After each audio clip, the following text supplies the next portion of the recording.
definitely recognize. Pretty sure the Testament, am I correct in saying that? Whereas Blur, not a player I've got to see on the Unika, a very rare pick in tournaments, I do think.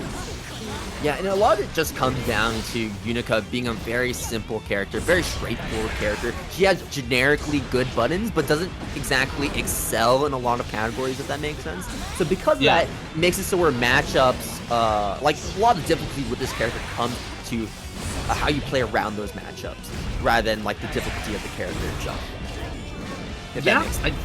No, that does make a ton of sense, where it's certainly a lot of knowledge you gotta obtain, but in this matchup is very curious, right? Testament, not really a character that's played a ton. Sure, you do have your goats, you've got iDom, Simfukai, players like that, but I can't imagine you as Unika having a lot of knowledge fighting into Testament. I can imagine this matchup being very rare. Yeah, no, Testament is a very interesting character, also another rare character like you're saying here, because Testament, while, you know, excels in more categories than Blur, does have major glaring weaknesses in others, where you have some very polarizing matchups. Of course, Happy Chaos is one of them, where it kind of just prevents Testament from even playing the game. But against Unika, you can absolutely play around this character despite her big buttons and the way she can zone with her laser.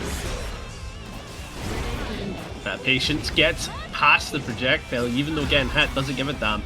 Kinda bulldogging their way in, but Blur's not able to do it, sends the burst, and Fubuki with the denial, trying to keep you at bay with all these projectiles, gets the anti-air 5P that's cursed. So look at this combo, my goodness.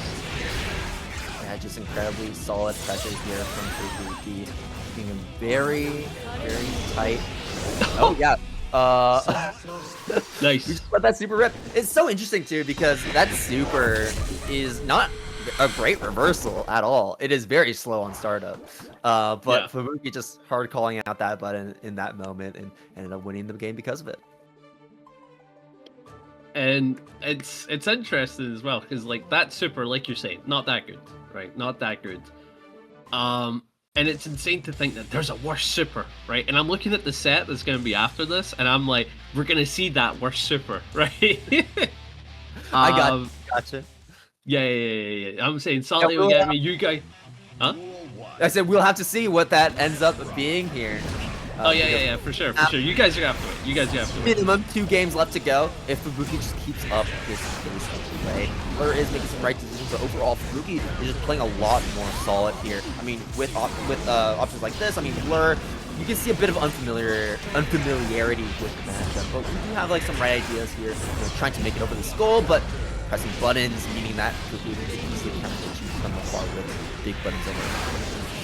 Oh my goodness. Yeah, Fubuki not really looking like a zoner right now, looking more like an offensive rushdown of the way they're placing a lot of these tills. My goodness. Just gets in after in after in. And Blur, able to steal a turn here, should be able to run some good offense, catches the backdash, and that should send you through the wall. And that's the difference in the matchup, right? Fubuki, damage over time, little hits here and there. Blur, hit like a truck when you get in. Deal 40-50%. Yeah. They send out the Granite Skull. YRC will actually break the Granite Skull as well, so we don't have the fairies up, and we're going to be securing a round here. I actually wasn't expecting that kill. I was like, maybe like 1%, and it's like, nah. Testament ain't got the health, and Unika hits hard. And that is a fairly nice 2k anti-air. Oh no, with the curse 6H combo routing. Ow, that's gonna hurt. I'm actually surprised we didn't opt for the super there for the wall break, but Fubuki just holding on to that meter. That could be the right decision, and it might just very well be with that PRC allowing us to get that punish, and an extra spend of the meter means that we get the kill guaranteed. Fubuki now up 2-0.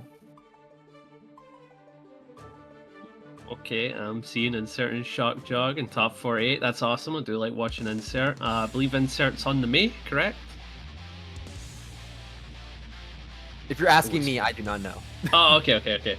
It's been a bit, so I haven't seen insert in a wee while, but I remember May main for sure. That's what I remember. But here we go. One more game to go. Fubuki looking dominant, and Blur gonna have to adapt. Certainly not liking the position they're in. I wish them the best of luck for this reverse Frio of Fubuki's already off to the races. That is not one way to start a potential reverse 3-0. Tapped us. Oh my god, we are just dead. Super comes out. I mean, there is no way we'll survive this. We'll just take these 6 H's as we're locked down by the super, get that wall break damage as well. A perfect there from Fubuki, playing so aggressive in that round there.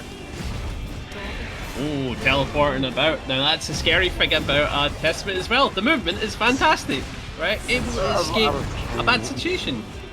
I wouldn't say the movement is fantastic. I mean, Not fantastic, but like, it's good. Fantastic is a strong word. Alright, my bad. But it's good. It's good.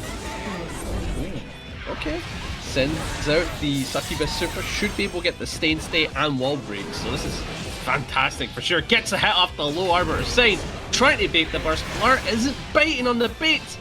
Unfortunately, gonna have to go for the wall though. I'm thinking high Arbiter Sign's gonna win us the round. Watch this.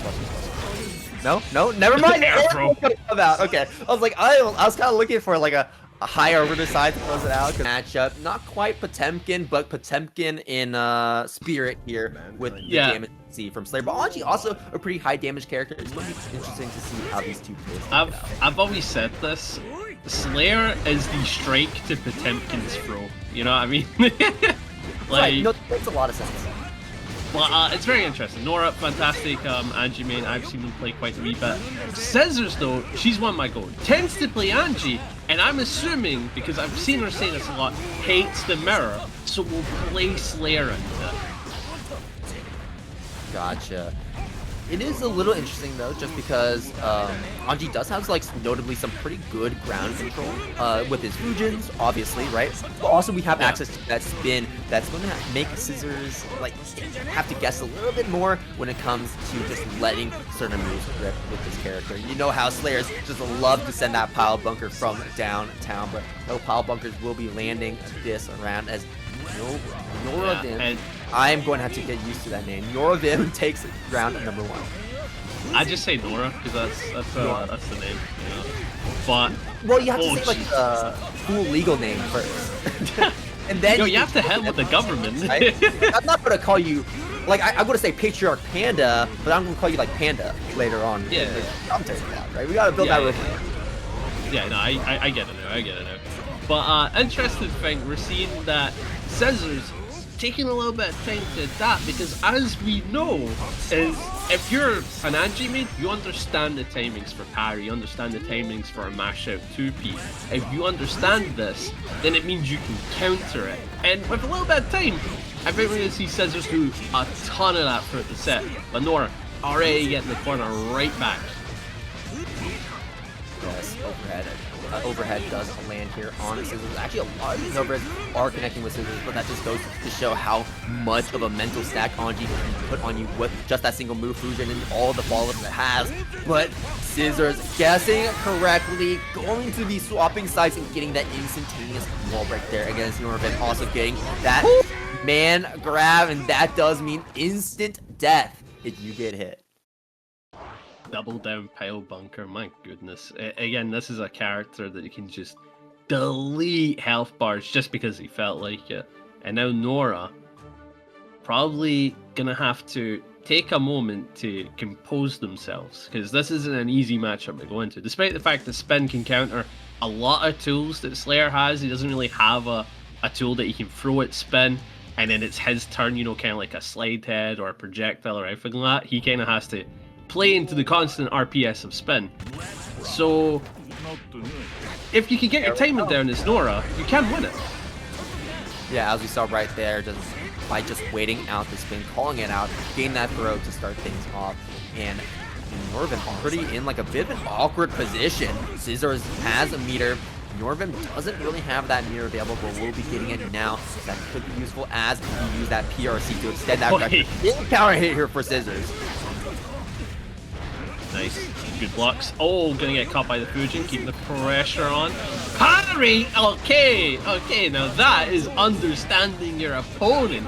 Beautifully done from Nora. You've got the corner, spins the pile bunker, but with the RC right back at you.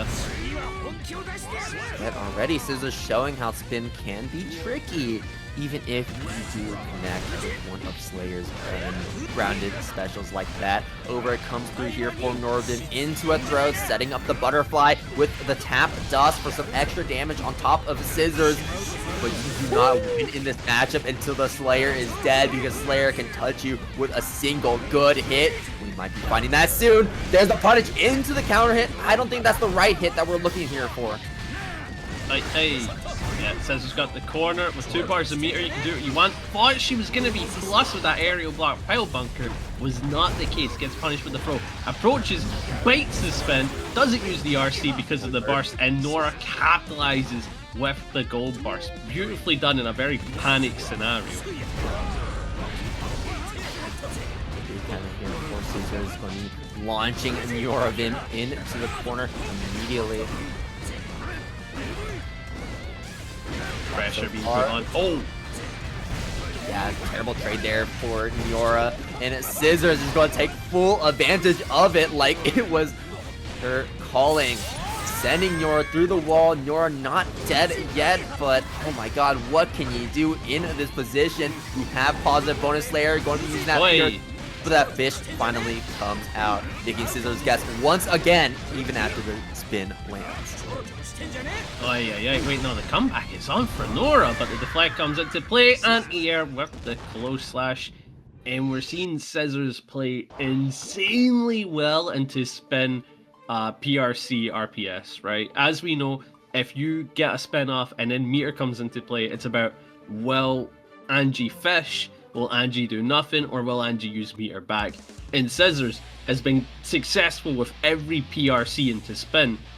So you can feel the panic. You can certainly feel the panic for Nora as you're getting down to the final game. Could get sent to losers from this. You don't want to go to losers early. As you know, you go from like winning like 10 or 6, 8 games to get into top 8 to now having it win 20. You know, it almost doubles. Right. You do not want to be going down to the loser side of the bracket this early in the tournament, but someone has to go down and someone has to win, and Scissors is looking to be the one. Fantastic start to what could potentially be instantaneous set point here, but a throw from Nyora will be turning the tables and pushing that advantage into Nora's favor instead. You still got to be wary though, because we have all that meter available and we will be using it on a very tricky PRC mix, as Scissors is now on set point. 1 round to go. What will we start off with? Oh my god. To the corner. Yeah, and because Slayer's offense is so like scary to press into, you can tell in these defensive scenarios, Nora's decided to just block out and wait, and it's actually coming to fruition as you're stealing back the turn, going for the 2-8, staggering away, gets the hit, but Burst is in play, constantly has to look for that Lēʻahi with every hit, and Scissors sends it on the low. Playing with fire with that burst right there. Scissors is going to attempt to make that work. Eats a Fujin to the face. Nyora can't kill. YRC comes out from Scissors, creating that distance with that 2D. Make sure that Nyora can't press. And we're just going to continue to press buttons after buttons. But Nyora uses the move that beats buttons like that. There we go. Spin coming through to clutch out that round and stay alive a little bit longer here in the bracket. Spin once again. Spin to win. Nyora spinning like a Beyblade, bringing Scissors to the corner. Let's Beyblade. Oh no! Actually gets the close slash on the left right. Not easy to do. Solid pickup here for Nora with the meter. Should be able to send it. And with the super, you're going to get hard knockdown, positive bonus. But you have to play against the burst. If you're able to bait this burst, you can solidify the win. This is what I mean. The burst is still there, and Scissors is getting more health. FT comes out. PRC tries to poke with that 5K counter hit here for Scissors. Not the right counter hit that we want though. 2P blocks the overhead. Oh. He just takes it right here. And that's Slayer for you, baby. That's Slayer. To where he is now, it's insane. It is absolutely insane to think about. But here we go. Big man Lurry up against Kreator. Kreator being one of the best Giovannas within the US region, without a doubt. And Lurry, one of the best Fausts as well. So you got some 2 high-level players here for a top 48 qualifier. That we do, and I hope that we do. And this is going to be making things a lot more exciting already. Lurry was in a bit of a tough spot there in the corner, going to continue to be in that tough spot here in the corner, as Kreator is just going to continue to push that aggression and force Lurry to guess on when the stagger pressure starts and when it ends. Kreator taking the very first round. Yeah, and this is a matchup I'm decently educated in. When it comes down to it is that Gio can actually play effective neutral when it comes to fighting against Faust, he'll go for items, bolts, you name it. And then when Gio's in, hits like a truck, can do so many mix-ups and stagger like hell, and Lurry is just going to have to guess. And with this back throw, it's certainly done just that. Now has the wind in his sails. Afro, but yeah, we're able to just RC and get that 2k anti-air as well. Bomb comes out, you have to respect it as Kreator, and that we do. Really out having a bucket, but that messed up how we structure our pressure. Double bomb, hello? Oh god, the RNG actually coming in Lurry's favor right now. That is the only reason why he was able to make this comeback. I want you to keep in mind, because if not for bomb, Kreator would have just got right back in. That is how this matchup can be. Like, you're seeing it. Look at that. Beautiful dash into the 5k. Oi. Yeah, into the wall. Into the wall. Decent. Able to get a lot off this. Item throw. Super. Very interesting play. Not a usual one that you would see, but Lurry trying to make the most of the situation. Having to hold that banana peel, but Lurry unfortunately not able to keep that pressure going. Crouching under, still getting hit though. I wonder what Lurry was trying to press there. Vader getting that pickup. Chasing forward, YRC, creating that distance. Far slash, far slash, far slash. Oh, gets the thrust! And I like that. Doesn't opt for the big damage or any form of like meter play. Does the pull just for the Oki, and now Kreator stuck in the offensive blender, but a good backdash, has 2 bars, able to dash right in. Keep that in mind. When Gio gets meter, movement speed goes up. So she goes from being one of the best whiff punishers in the game to an even better version of that. Horrifying. Kreator, 1 game on the board. Let's hope that this is going to be a close set here. It did look pretty close there. We're trading rounds back in the 4th. We'll see what game 2 has to offer between these 2 players. As we skip that intro, getting right into a duel 1. Let's rock. Lurry J2K, but that's going to be a trade. FD, flawless defense comes out. Not yet, stop there. Flawless defense. Deflect shield comes out. And pushing Kreator away. Letting us get mini Faust and bomb again. Oh yeah.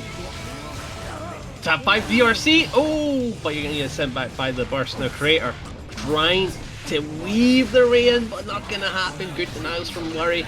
Actually, fantastic job denying all of these Geo approaches right now. I mean, legendary item pools right now. I'm going to be completely honest. Oh yeah, without a doubt, without a doubt. Mini Faust, bomb, mini Faust. Into Afro. Like, that's what the Afro's a little bit wackier, but still. Like, Salte, is it good writing, or is it just good RNG? That's the question. Yeah. No, I mean, oh my god, yep, there it is. The throw, perfect punish, and that is going to be the next round. Going to Lurry. Pretty close. Yeah, I don't know. Something's in the water with these Faust players this past weekend. Because Sunday, we were just hitting jackpot item after jackpot item. If you don't know, in XR, there's a chance that you get an even rarer version of an item. And we're getting like jackpot years back to back. It's like, what the heck is even going on? There's like incredibly low chances. And isn't it insane that Sin eating his food in this game has more RNG than that, probably? Absurd.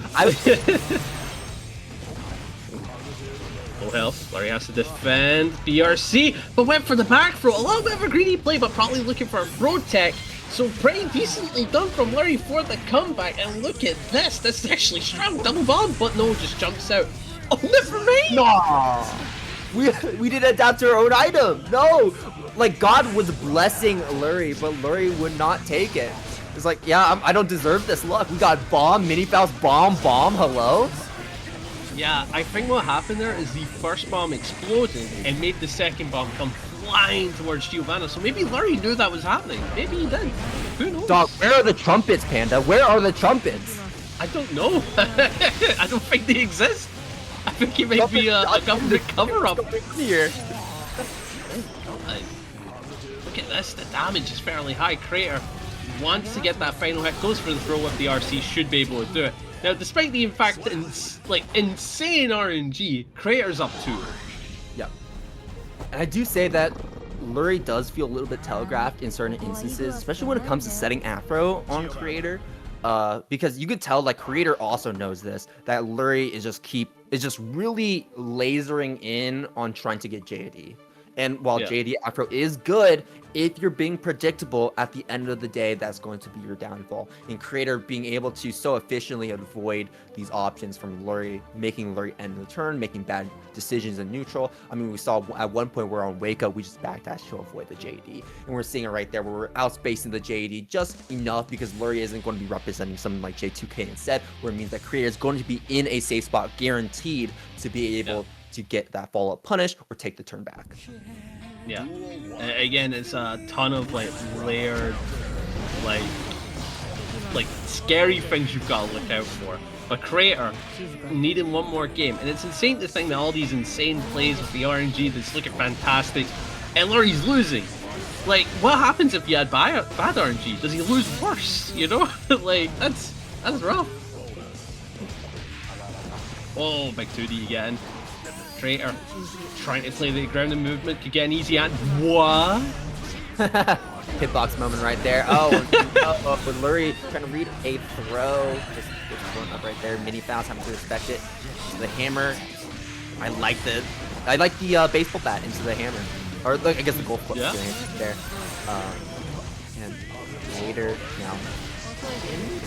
Not a terrible decision, whether you believe it or not. We have that burst, we have some meter available. Lurry has some meter available, but no burst. We do still have the flex shield as an option if we choose to go for a counter hit. Burst comes out from Kreator, wanting to take this round. That should be dead. Right there with that 6P. Aye. Just like Kreator, one more round away from taking the set, sending Lurry to loser side. Lurry is a player that can make top 8 pretty with enough effort for sure, so going to loser side could just be a bit of a delay. But Kreator looking again, gets past the mini Faust. Again, good jumps playing around them. RNG so damn well, but what a denial from Lurry. And there he is, he comes into play, but nothing of it. Dude, I don't even think Trumpet is an item that exists. Yeah. They deleted it from the game. That's like the biggest buff to Faust. What the heck? Mini Faust again? Bomb again? We only have 2 items here, Panda. I guess 3 items including Afro. We just got Afro, Bomb, and Mini Faust. This is unheard of. Did we like... Alright. Like, were the odds like changed drastically or something? Is there something I missed? Oh no! I wanted to do a bet. I'm so upset. I was going to say next item was going to be Trumpet, and it was the next item. I'm so upset. Oh, as well. All the way comes into play. Kreator, unfortunately getting stuck left and right. Command grab, the Afro's in play. Yes, and the JD comes out. Kreator just going to hold this, but oh no! We got caught in that final explosion, and Lurry is going to convert that straight into the super for a good amount of damage and that heavy knockdown after wall break. Positive bonus now on the side of Lurry. Gold Burst comes out, gets blocked, and we're just going to go for our poke to catch Kreator from that distance. Lurry finally getting a game on the board against Kreator, but still it seemed pretty tough. Despite it being that game 1 there for Lurry, we definitely had to fight pretty hard for that one. So Kreator's not going to be getting an easy time as we get into this next game. The main thing to note as well is the round where we saw Trumpet, he won it. Does that mean Trumpet is a good item? Is this what the Faust mains are hiding? Good denial. Kreator going for a shimmy play, looking for a throw. We have been seeing Lurry go for a lot of fuzzy text, so going for a shimmy, not a bad idea, but Lurry played patient there, and it's working into play. Look at this, able to put the pressure on BRC, but denies with the 5P.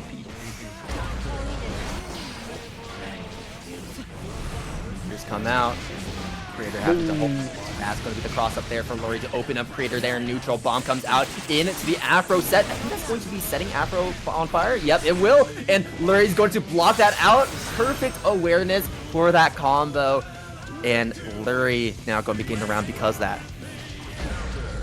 Boy, good 6p deny the thrust. Now that is a good reaction play that you should get used to when you fight Faust. If you see a thrust, you can 6p it, even in this joint. And Creator doing it to a pretty good standard. Look how much they got off of that one play. Insanity. Oh! Time for the Afro. That's going to take a little more time to explode than normal. Okay, Burst comes out to prevent the fishing full reel in, but Lurry will still get the combo whether you like it or not. Creator sent through the wall. We do have 200 meters, so Lurry playing impatient, not wanting to push that advantage further.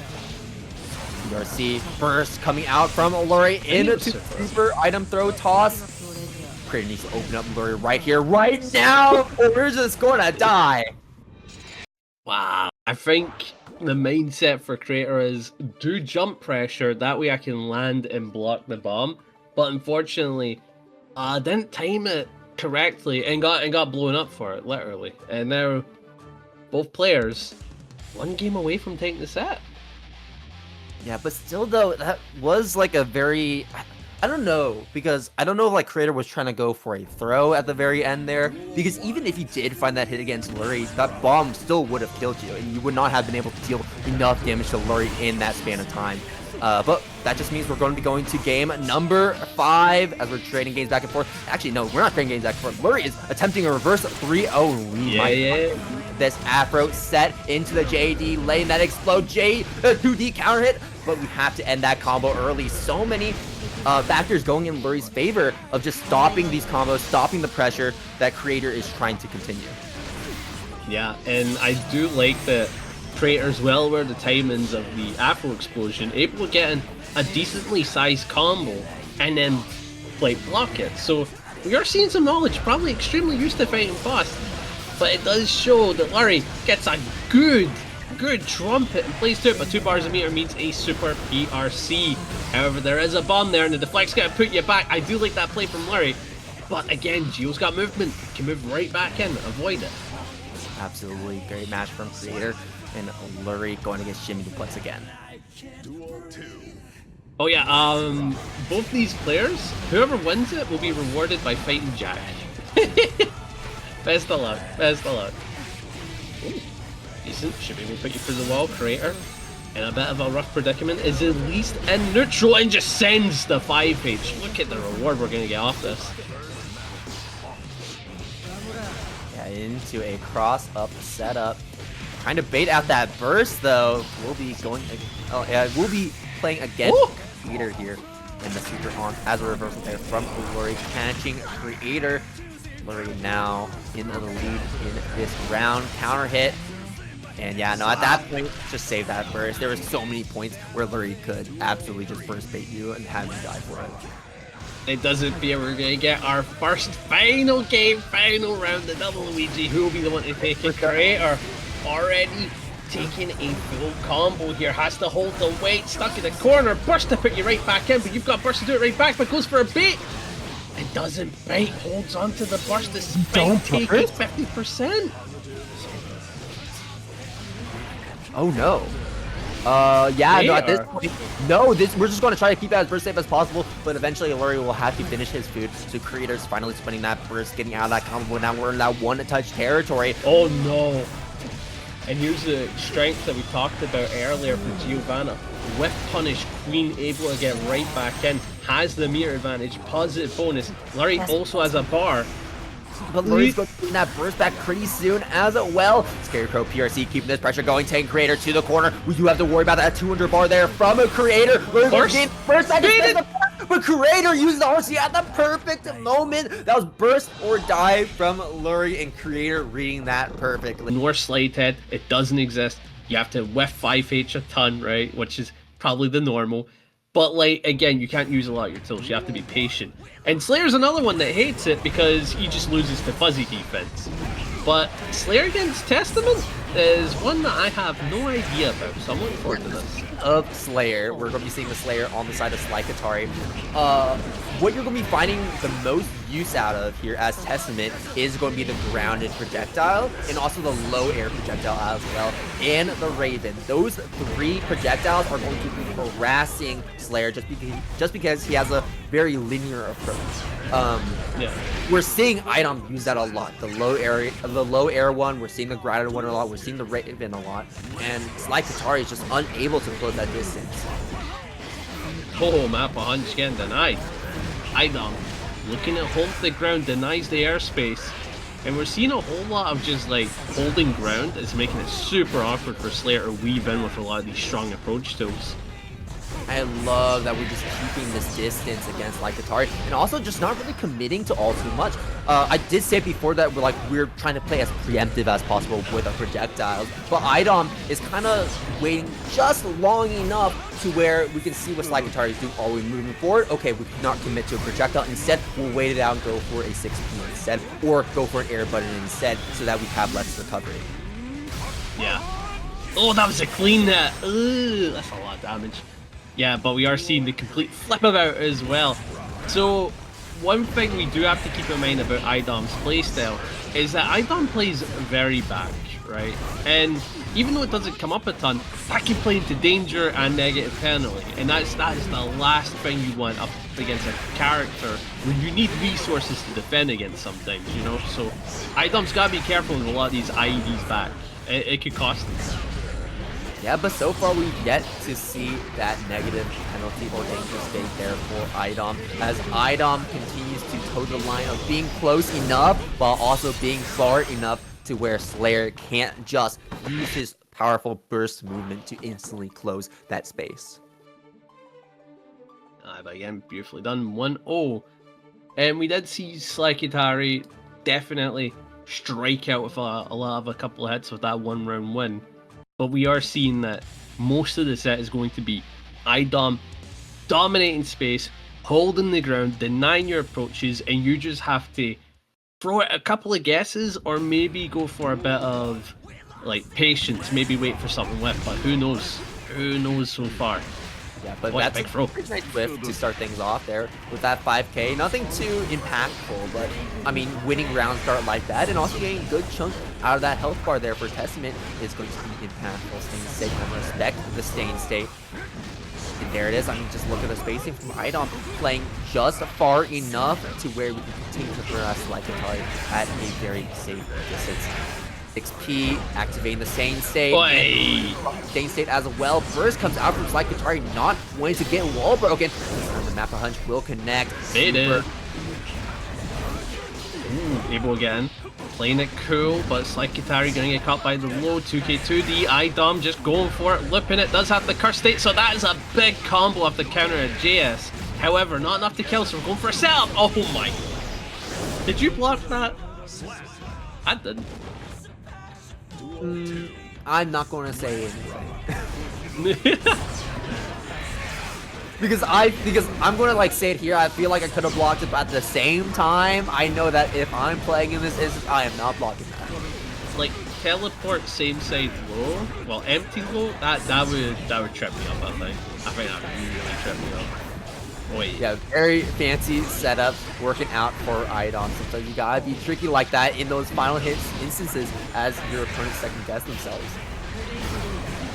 Oh, look at the stagger pressure into the super. Good hit came from iDom.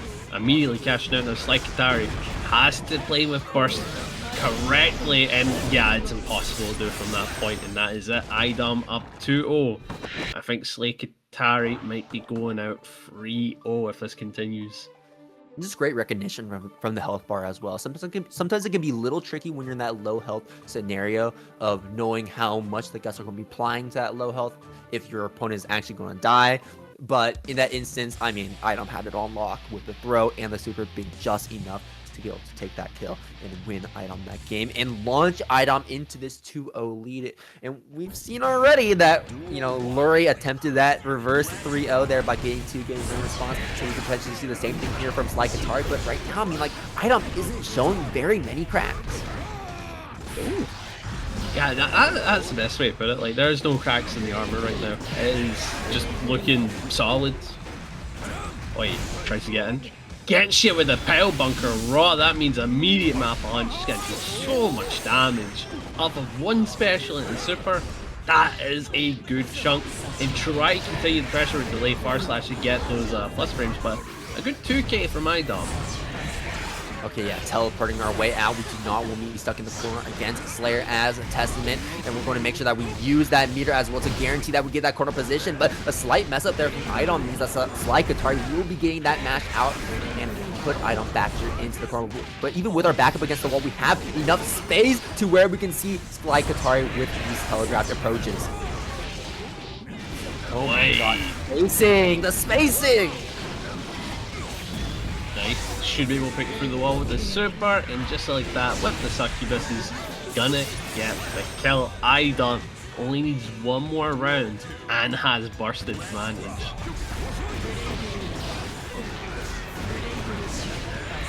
Great blocks there from slykatari. Yeah. Low air projectile, the grounded projectile just being so tough for slykatari to try and work around. Yeah, that was one of the few damage stars for Testament we gotta see there. Beautifully placed 2H. Nice XP for the airspace, but slykatari sends the burst and is doing everything they can to get right back in. But iDom just holding the space of Umbara meter. Oh, the JK. I will say too that slykatari is also feeling pretty antsy when we're trying to close this distance against iDom, right? We're going for a lot of these moves that iDom has shown that he can consistently check. But I think slykatari is really just looking for that big cash out, that big jackpot of finding that counter hit that we're looking for. But iDom is going to say no to that. slykatari sent through the wall. We have the meter available despite being so low on health. Can we get this opening? No, we cannot. Spending all that meter, attempting to go for one final sweep. But iDom blocks it out. I'm looking forward to seeing that. That's something I'm definitely tuning into, right? Despite the sleep schedule getting better. I want to see that. I want to see that. I was like, no way we got a third Testament, but it's the return of Fubuki back onto the stage here in top. Fubuki just playing incredibly well tonight. So is Joe Brownie with the Jacko, one of the few Jacko players that still is rocking the character. Now, this is an intriguing thing, right? Joe Brownie, we know them for being one of the absolute best Jacko players in NA, right? Fantastic, probably one of the best. However, they have a Venom, and we're not seeing the Venom today. That is so unfortunate. Maybe he dropped the character, maybe he doesn't think their tournament viable, and went back to the El Clasico, which is a shame, because I do like seeing the Venom. No.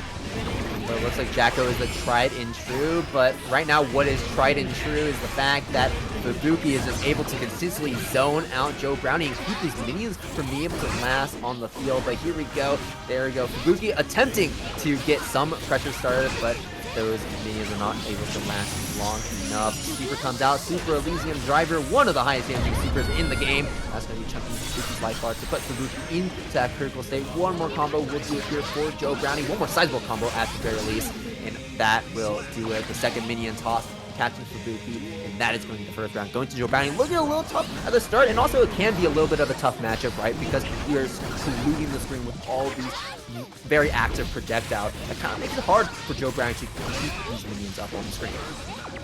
It can be very, like, too much to handle. Sensory overload dealing with this. And it does appear that with the screen being held beautifully done with the curse, keeping the pressure on, Joe Brownie locking out, does have 2 bars, so doesn't have to take this abuse for very long. Could just send the Super RC, but the 6-inch counter hit. Are you gonna burst? Not gonna burst despite having 2 bars in the back. Joe Brownie, you must have a plan. The plan is to not throw the next round because we're going to round number 3. Wow. Yeah, to say just hold on to the burst. No, I'm not gonna lie. Me having 2 bars of meter, I would have just said that and then tried to play to that. But maybe they're seeing something that I'm not. Maybe I'm the washed one, you know? I mean, I'm the washed one. I haven't done well in ages, but it's curious. It does have me a wee bit curious. And then for Fubuki, you're commentating the game right now instead of playing. Yeah. Yeah, I'm the same boat. I'm watching as well. We're coming out for Fubuki.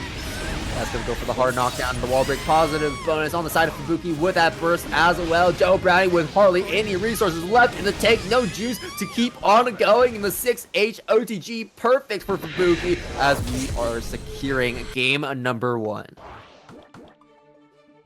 Yeah, again, very good set for all the Testament enjoyers, because I feel like you're going to really like this TNS, right? If you like Testament, this is the TNS for you, without a doubt.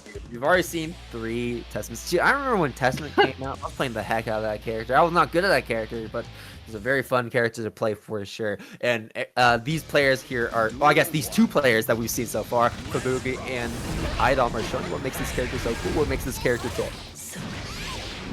Now, I'm trying to look for the top 48, because I've seen a lot of people asking about Punk, right? I'm seeing a ton of people ask about him, and I can't seem to find them.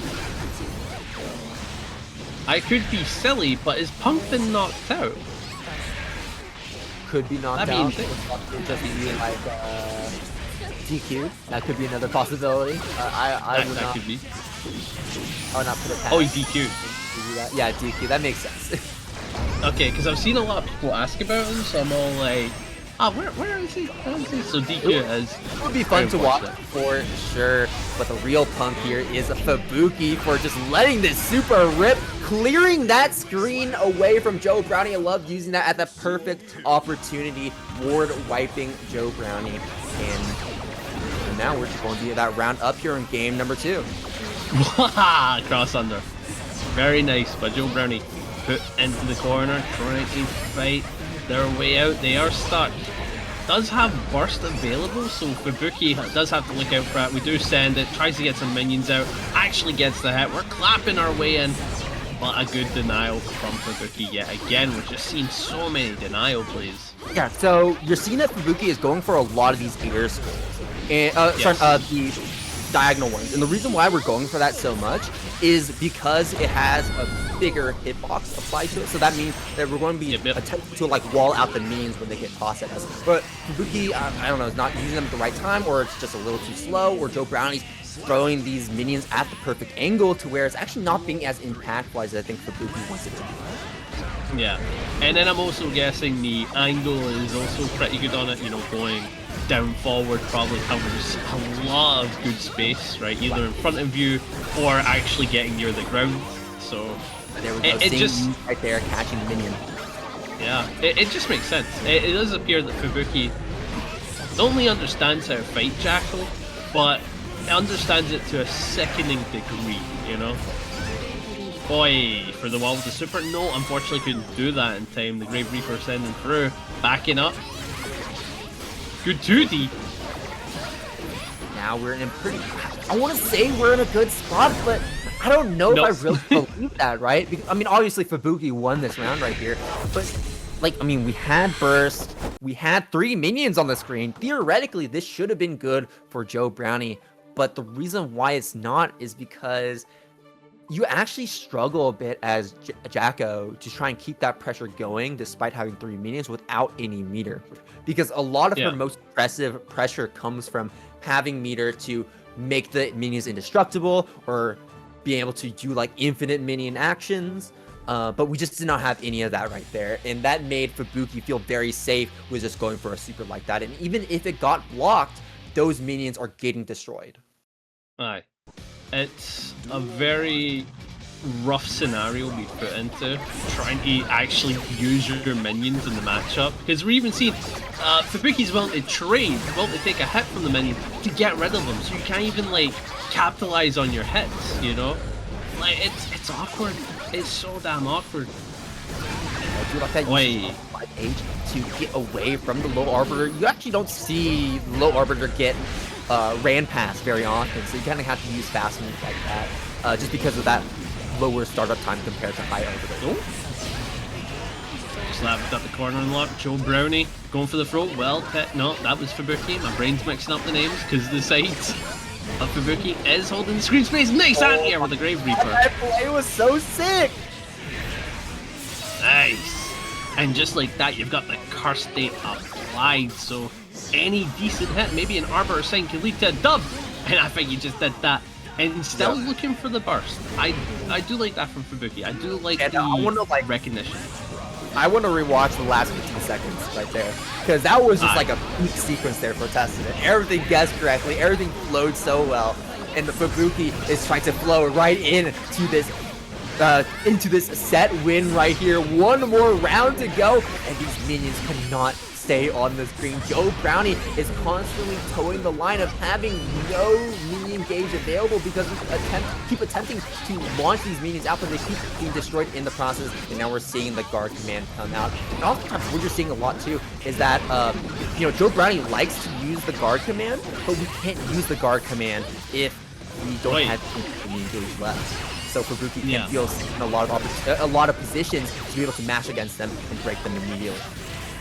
Again, you're just confident about minions because, like you say, you can't do anything. You can't do clap, can't guard, no nothing. And Fubuki's just like, alright, sounds, right? You just put a hitbox in front of me. That's all you've really done. Oi, sends it, backing up, just kills them. Negative penalty came into play there. That was something I mentioned about the iDom set, is that a lot of these zoner-like characters get punished for playing their archetypes. So that's again something you gotta consider. Something you really gotta consider about Testament. It looks like Fubuki will be turning that negative penalty on its head with that positive bonus instead. High Arbiter, High Arbiter, High Arbiter! Joe Brownie blocking that last one, staying alive, but we are in such critical conditions because we took so many. Alright, we have full meter on the side of Fubuki. How are we going to use this? Waiting on the High Arbiter. Joe Brownie standing up for just a second, realizing he'll feint and blocking low immediately afterwards. 6P breaking that minion. We had no more meter left as Fubuki, and we get sent to the other side now. Joe Brownie has the corner position, and we're going to be sending Fubuki through the wall. Both players with burst, both players one touch away from death. You can feel the tension. What the heck can really do it? Gets a 2K, but the burst to deny Joe Brownie. Trying to make something happen. There's a bar in the back, just sending the minions over, teleport them, boom, and then 2S at the burst. It is one hit scenario. Fubuki is not attempting to break these minions in the way we were saying before, because if you one wrong button, one wrong move, you will just get hit. And that is going to spell death for you, as we see right there. Fubuki getting caught in the scramble, and Joe Brownie staying alive with 1 point finally on the board. We are starting off our potential first to 3, but we got to, you know, find more opportunities to keep these minions on the board, and maybe reserve a lot more of that meter as well to make sure they stick. Yeah, that was an insane set. Still going, and Joe Brownie now probably like in moments like that, your adrenaline kicks up, right? You're one hit, your brain is thinking, oh, I've got to play out of my mind, and then you stop thinking altogether because you're just so locked in. And now Joe Brownie needs to come down from that, right? You're just starting the next game. You do not need that like pure lock-in just yet, right? And so I'm hoping that Joe Brownie can just adjust, and we're seeing just that actually. Oh my goodness, if anything. Wait here from Joe Brownie. The way we are tossing minions in response to Fubuki clearing minions makes it so that at least get one guaranteed to stick, even if one goes down, and that puts you into an advantageous position where now you have control of the situation. And Fubuki going down around in game number 4. Joe Brownie starting this comeback. This is why Joe Brownie's one of my goals, by the way. This is why Joe Brownie's one of my goals. But what an air throw. Fubuki starting to try and get a hold in the set yet again. Already has the corner, but what a 2D to deny. Very brave 2D on that Grave Reaper. Could have been clipped if they missed the timing. A good deny with 6 feet. It's a little panicky. It's a little panicky, but we're moving about. He breaks the 6P and instantly cancels into the Raven. Breaking both minions, but Joe Brownie immediately ready to cover them, playing like a puppet character in that sense. We're recovering for each other, and Joe Brownie, like that, has taken 2 rounds in a row, I believe. Oh what? Yeah, there is That's a flex coming through. Really flexing it all, like you said. Joe Brownie now sitting at a 2-2. Things were looking dire, but man, speed at which we climbed back up to the same level as Fubuki is astounding. And now we have a set on our hands. One more game to go. In fact, wait, no, I'm being silly. That wasn't a flex, actually. I think what happened was, if you guys don't know this, if you're like an inch or so from the wall, you actually don't get the wall break. So Joe Brownie actually had to use the meter to confirm that kill, but well aware they still have to bait burst. I think that is actually what happened to that. I think about it. So maybe not a flex, but a play they had to do. Insane, right? Insane that if you're just slightly away from the wall, you just don't get it, like at all. Ooh, that's unfortunate there for Joe Brownie. Moving Fubuki just far enough away to where that minion hit with. Boy, beautiful anti-air, Joe Brownie. Gonna be sent for no, actually drops the combo, maybe looking for a burst. That's gonna be from there for Fubuki. And I mean, Fubuki really just threaded the needle there between those two minions against Joe Brownie. Let's hope that doesn't happen again, because now Joe Brownie has that ball thrown back in their court to try and even up this game yet again. First comes out, tosses out a minion, but Fubuki able to clear that distance, and that JS actually clearing the minion from behind. Insanity.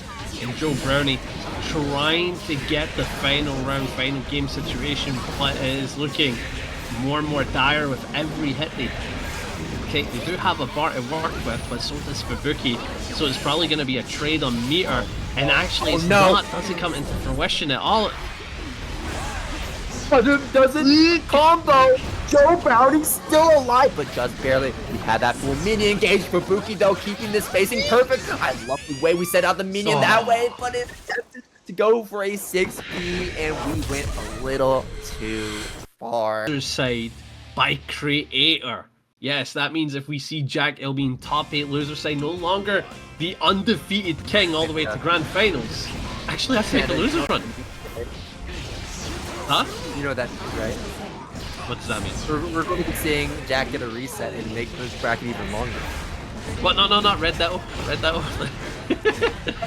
No, I don't mind that at all. RedIAmNot versus iDom, Testament versus Goldlewis. I'm not really too sure how Testament players really feel about this matchup, but so far iDom playing it pretty well, but you never really know until the match is over, because it can end all like right here or not. But I'm not able to deal with that combo. So it's someone that is fairly educated about this matchup. Basically, Testaments don't like it, and Goldlewises don't like it. Both of them are not a fan of fighting each other. And what it comes down to is you're seeing it where Testament sort of runs the neutral, can play super, like, hold you down. And I was about to say it, Goldlewis with resources is able to just get right back in, either using drone, minigun. Minigun's a fantastic one, and White Wild Assault, so another funny. fantastic one. It's so funny that you say that, Panda, though, just because I don't think anyone likes playing against Goldlewis. Like, is there genuinely, like, a person that isn't a Goldlewis player that likes playing against Goldlewis? I don't even think Goldlewis players like playing against their own character. So, I mean, as a Potemkin player, I hate Goldlewis with a passion, right? But when it came to season 4, I play Ramlethal.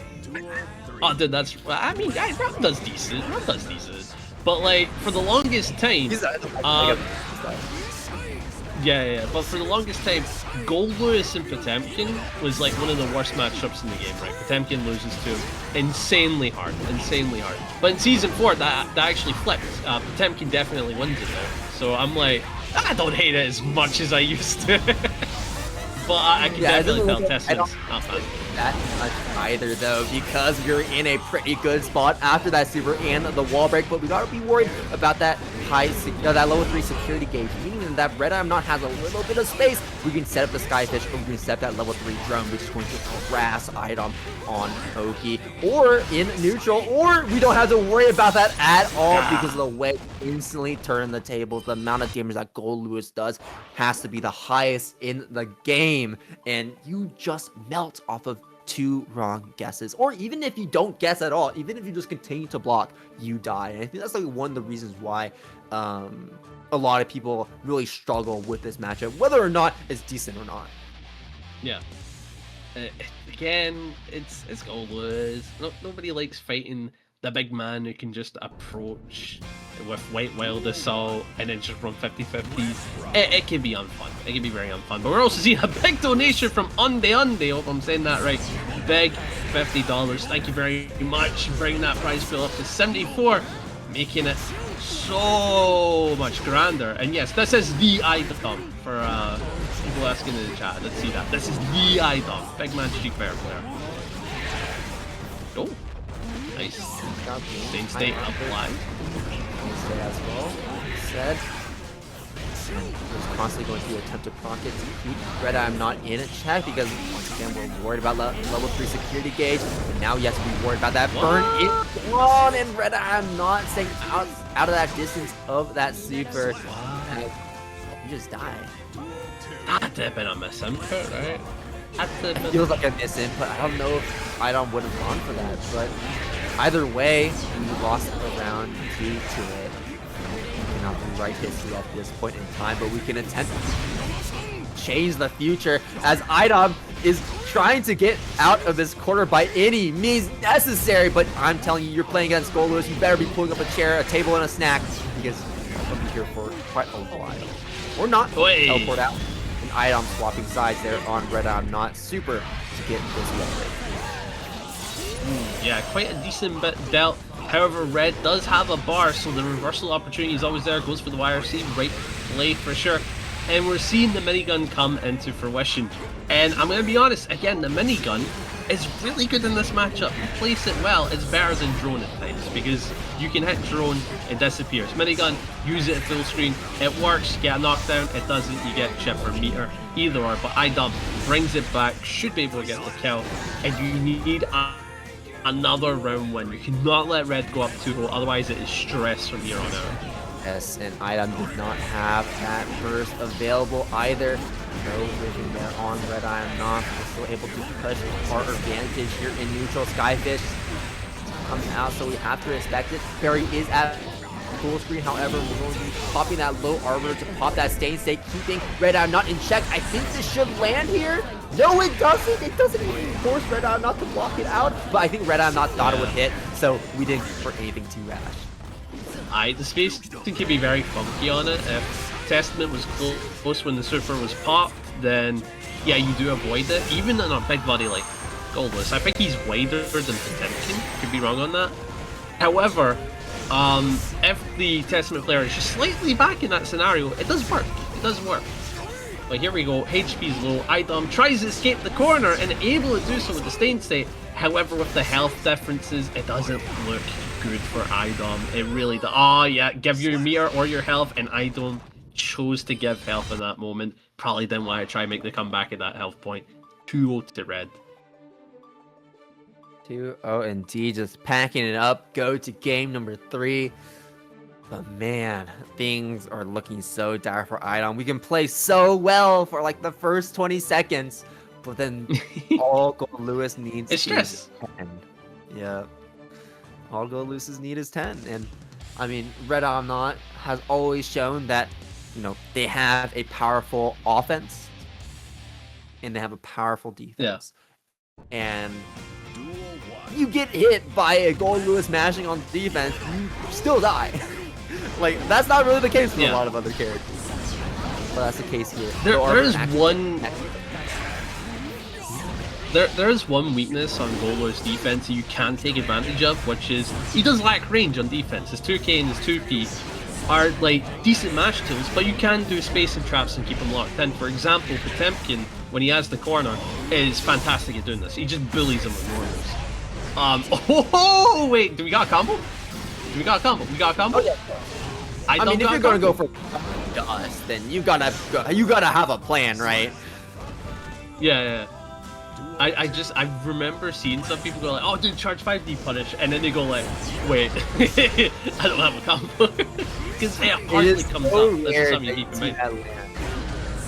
But in that instance, that was definitely an optimal combo. I wonder if we could have killed with the meter that we had available at that point, but iDom instead just saving it for that area swap. Oi, goes low, and it's time to go through the wall. Not gonna kill 1 HP. I think we just go to next round. I don't think there's anything iDom can do. Like, I don't want to like discredit iDom, but with that low health and no meter available, like you're going to have to block something. It's an inevitability, and you're going to die because you blocked something. Hey. Are we good? Hello? I heard Discord like reset there. Are we good? We good? All right. Oh. iDom getting this quarter position, has the stay safe, doesn't get the wall break immediately too, so that's great for iDom. So now we can stay with the crow. Oh no, yeah, that's a big combo. Yeah, big combo, but not gonna be as damaging as I would have expected. Yeah, oh wait, 2 bars, wait, iDom has a... No, I was just saying this, the minigun's a fantastic interrupter. Uses it at the right place, but Arbor Sight does have 2 bars. Come on, iDom, we gotta make use of it. Don't let the big man approach. Perfect. Ooh. Beautifully done. By right before the Discord mishap there, I was about to say, when you went like you just gave up the round there, I was about to say like most of my deadlock games, GG's go next. Like that's all you gotta do there. Do you play deadlock? I do play deadlock. Are we going to be talking about it? We're going to talk about it later because we still have some more games to go in this set because iDom is still in it. iDom showing that we're not going to be going down. What is with tonight and getting game 5, game 4s where, you know, one player goes up 2-0? Like, what happens to just going 1-1-1-1? Like, you know, keep it even instead of playing with our heartstrings like this. But iDom tried to make this as exciting as possible, it seems, as RedIAmNot is starting to crack to this zoning. iDom, having spent that burst already, RedIAmNot spending that burst as well, meaning that we do not have that resource on the table. Oh, big throw. iDom does actually have a dominant scenario, can hold down the ground very easily, and he's going to do exactly that. Should be able to put you through the wall, but not enough to kill, but this, like the stain state is fantastic enough. 1 hit leads to death. You don't even need to do anything big. Just let the stain do the work. Yeah, nothing big. I mean, just going for that 6P right there, incredibly safe. Even if RedIAmNot chose to stay grounded, even if RedIAmNot blocked it, I mean, that stain state is going to pop, and then RedIAmNot is not going to be able to push that advantage off of the burner down. Yeah, it just makes sense. Just the correct play, and that is why iDom is one of the goals. Is this glaze? Maybe. Is it worth it? Absolutely. I mean, go that talking against Goldlewis. You see that right there? Yeah. That's insane. The go that speed running rounds and speed running losing? I don't know, maybe. But I'm jesting. No, I mean, surely not. Surely not. Surely not. Surely you jest. Start that round. I mean, that risk was starting to crank up. The damage was starting to crank up, especially now with the Skyfish connecting with iDom in the face. First has to come out because we would be dead absolutely at that point in time. The 2P, and I think it's over here. I'm sorry, iDom. I cursed you. Yeah, I'll be dead quick, right? I'll ask this question for everybody in chat. Why do you think fighting game players are playing Deadlock? And I play Abrams, Venator, and Rem. Those are my main goals right now. But into this set, Classified versus Shockjoc. Gonna be the Eno versus one of the best in NA, I would say. Classified is a really fantastic player. Usually on Giovanna, but on Ram today. So that's got me curious. Yeah, and I don't know, like this... it's hard to like talk about Eno's matchup spread because generally they're not really the best, but also it's like, you know, if Eno gets that knockdown and Eno can start looping that pressure, she kind of just plays that single player game where it can be very one-sided for the character, but it all really just comes down to how are you going to be getting in against your opponent, and that's how the matches are really going to be playing out. So like think of a character like Happy Chaos, that's a bad matchup for Eno because she struggles to get in. Think Ramlethal, that's a bad matchup for Eno because she struggles to get in. But like I said, if we can get that knockdown, then we're going to be in a very good situation. Yeah, Eno is a weird character. I would consider her meta placement limbo, right? Like, she seems like she could be a fantastic character because you've got some of the greatest players playing her to an insanely high degree, like Keishu and Daru Eno, who are just fantastic players, right? Just absolutely amazing players.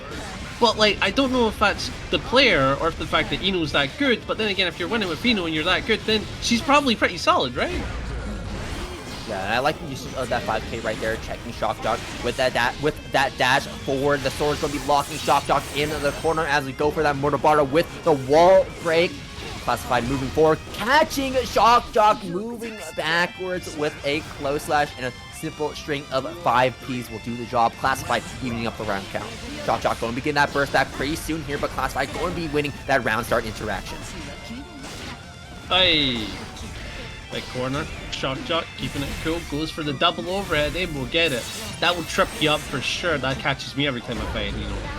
A big far slash right back at you. Shockjoc gonna get put into a combo, but unfortunately not gonna get anything off of it. I mean, we got decent. I mean, we got corner carry off of that. I wouldn't say that's nothing. For sure. But that's not nothing, that's for sure. It's like that cherry on the top that we kind of miss. Hey, big dive kick. Oh my god, what a combo. It is insane. The Eno's combo's just leveled up so much throughout the game's lifespan.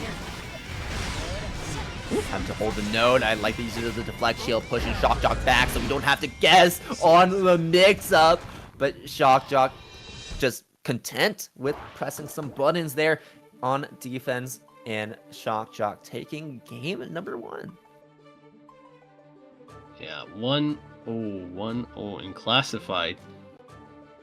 Does have the... No, okay, not gonna do it yet. I have a feeling, right, that when classified maybe goes down another game, we might see the Giovanna. I am so curious to see how that plays out, but right now, Shockjoc, really feeling decent. Really feeling confident as this continues.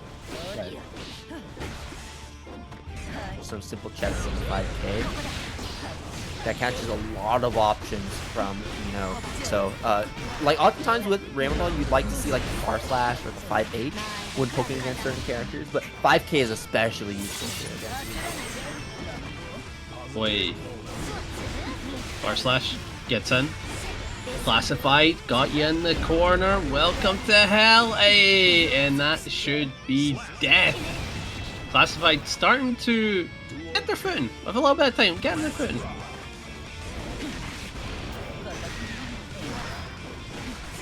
Tech from both the players. Far slash 5H. Dive kick there from Shockjoc. Oh no, the chemical love whipping. Yeah, we're gonna burst that one right there. I also do see RedDitto in the chat. I wonder how you're thinking about all these Ram players coming for you. I wish you the best of luck. But Shockjoc, again, a massive combo. This does have 2 bars, so that's going to be a massive cash out. But unfortunately, not enough 1 HP. Ram a little tanky in those low health moments. But then FD the projectile. Chose death. Yeah, just pack it up, go to the next round. Classified having that burst now. Popping up with the Daro. Taking it to the corner. Getting that wall break. Oh! And straight under. Try to poke for the far slash, not getting it. Gets a decent hit, but no confirm. Kind of difficult, but with 2 bars of meter, I feel like you have to do it on block or on hit at that point, you know what I mean? No! You have to be a little careful, and one of the reasons why you're seeing Classified not go for far slash as often. I mean, of course, far slash still a very good button, but it's just because of the way that can low profile with stroke in neutral. So you want to be a little bit wary of it, but Classified finding the right hit with far slash when we need it. Super comes out from Shockjoc for that hard knockdown, but Classified going to be taking the advantage right here after that area switch, and we'll be finding that final opening there with the low. Yeah. So with it getting to that point, we're tying it 1-1. I can imagine Classified being all like, okay, I'm now confident in the character I'm playing, right? So even if Classified loses this next game, I can imagine him still being on Ram. I can see that outcome being still Ram. Yeah, I can definitely see that too. But we have to lock in to Ramlethal right now just because we won that last one. So we're guaranteed at least 1 or 2 more games, depending on how this one's going to go with this Ramlethal stroke, and we're going to immediately check it with the 2K. We've been going for a lot of these round starts with the reserved 5K, but 5K also struggles with, hey, we can low profile that with an option like stroke. So Classified playing another step ahead there with that 2K to check it immediately. Oh, big counter hit. Oh no! Massive bar slash counter hit. Not gonna get the kill though, but Shockjoc on 1 HP. I don't see a comeback happening, and there we go. The JK to do the work. Classified, getting the lead for the first time. Yeah, going back to the well with those 5k round starts, 5k checking Shockjoc in neutral. There's going to be the tech from Shockjoc, and Classified not able to keep that pressure going. Far slash attempt, and there it is, the stroke going right on under. That's why you want to be scared of it, and that's the full combo for Shockjoc. I mean, just off that single stroke, we've got the wall break, and now we have that positive bonus, and that is very scary. You can't just reversal as easily against this character as you can with others, because she is just safe jump city, and Classified using that meter for the BRC, so we do not have that available. We will be getting it now though after that wall break. Yet again, a Shockjoc achieves positive bonus for another time this round. Oi, BRC went low. What a backdash from Classified. Does have that first advantage, so I don't think you're going to give it up. Yeah, you're just going to let it happen. Now we're tied up here. Shockjoc probably wanted to steal back the lead without a doubt. There's no arguing about that. Oh my god, Kreator! I'm just clocking this. Kreator in top 8 after beating Fubuki 3-1. Kreator's just out to ruin everyday's day, man. I love it. That backdash center the wall. Stroke 2K 2D, red RC. That should just be another wall break. No, because we ended with a 2-1-4-H and we weren't close enough to a wall. We were not going to get a wall break right there. Oi! Back it up. Goes for the low. Shockjoc going for the JD.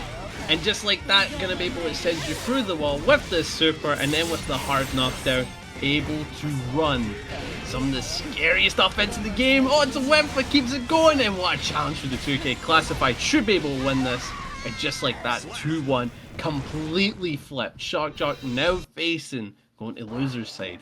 This is stressful, man. Like you said before, Classified really now, I think more than ever, is feeling comfortable in this Ram selection. And Shockjoc, I don't think really has any other flex character to go to. Just going to continue to stick it with the as we go into game number 4. Could potentially be the final game if we keep this pace up as Classified. We'll see how it ends up shaking out though as we get into game number 4, round number 1. Let's rock. Stroke to start us off. That's going to be a straight up counter hit there on Classified. Maybe trying to go for a bar slash starter because that looked like a heavy counter hit right there. Could have been. Back it up. 5k. We're trying to look for a shimmy play here from Classified. I'm noticing a lot of approaches with 5k and then backing up. Oi. Doesn't have the sword. That unfortunate, the far slash. Again, a bit of a new character for Classified, so those moments where you don't have your sword will trip you up, whereas experienced Rams will not be tripped out about that. So that's something that Classified needs to get over as a hurdle, but approaches their way in, but can tech in the throat, and Shockjoc strikes right back at you, getting the kill. Beautifully done. Absolutely, Shockjoc now up around here. Hope that things continue to go in Shockjoc's favor to give us that game 5, and I think that's exactly what we might end up seeing here. Shockjoc off to a great start off in this round. Getting that positive bonus. Oh my god, Stroke just keeps on working right now. Classified, you gotta check it with these lows. Hey, send it. Should be able to get to the wall, but burst is available, and I noticed the Classified blocked that as well, dropping the combo on purpose. However, backdashes to Megalomania. Very cheeky super attempt. Classified is not going to let that pass, and I think Shockjoc kind of just might have just thrown away this round because of that attempt to get pretty cheeky there. But we'll just have to see one more interaction. I believe. No way, super is going to be enough. Yeah, in those command grab scenarios, the brain doesn't think about it until the final moment, and then you get caught. However, Classified was ready for that command grab super, and it makes you wonder, do you think that was the intended purpose of that backdash? Maybe they were looking for a normal throw, but I don't know.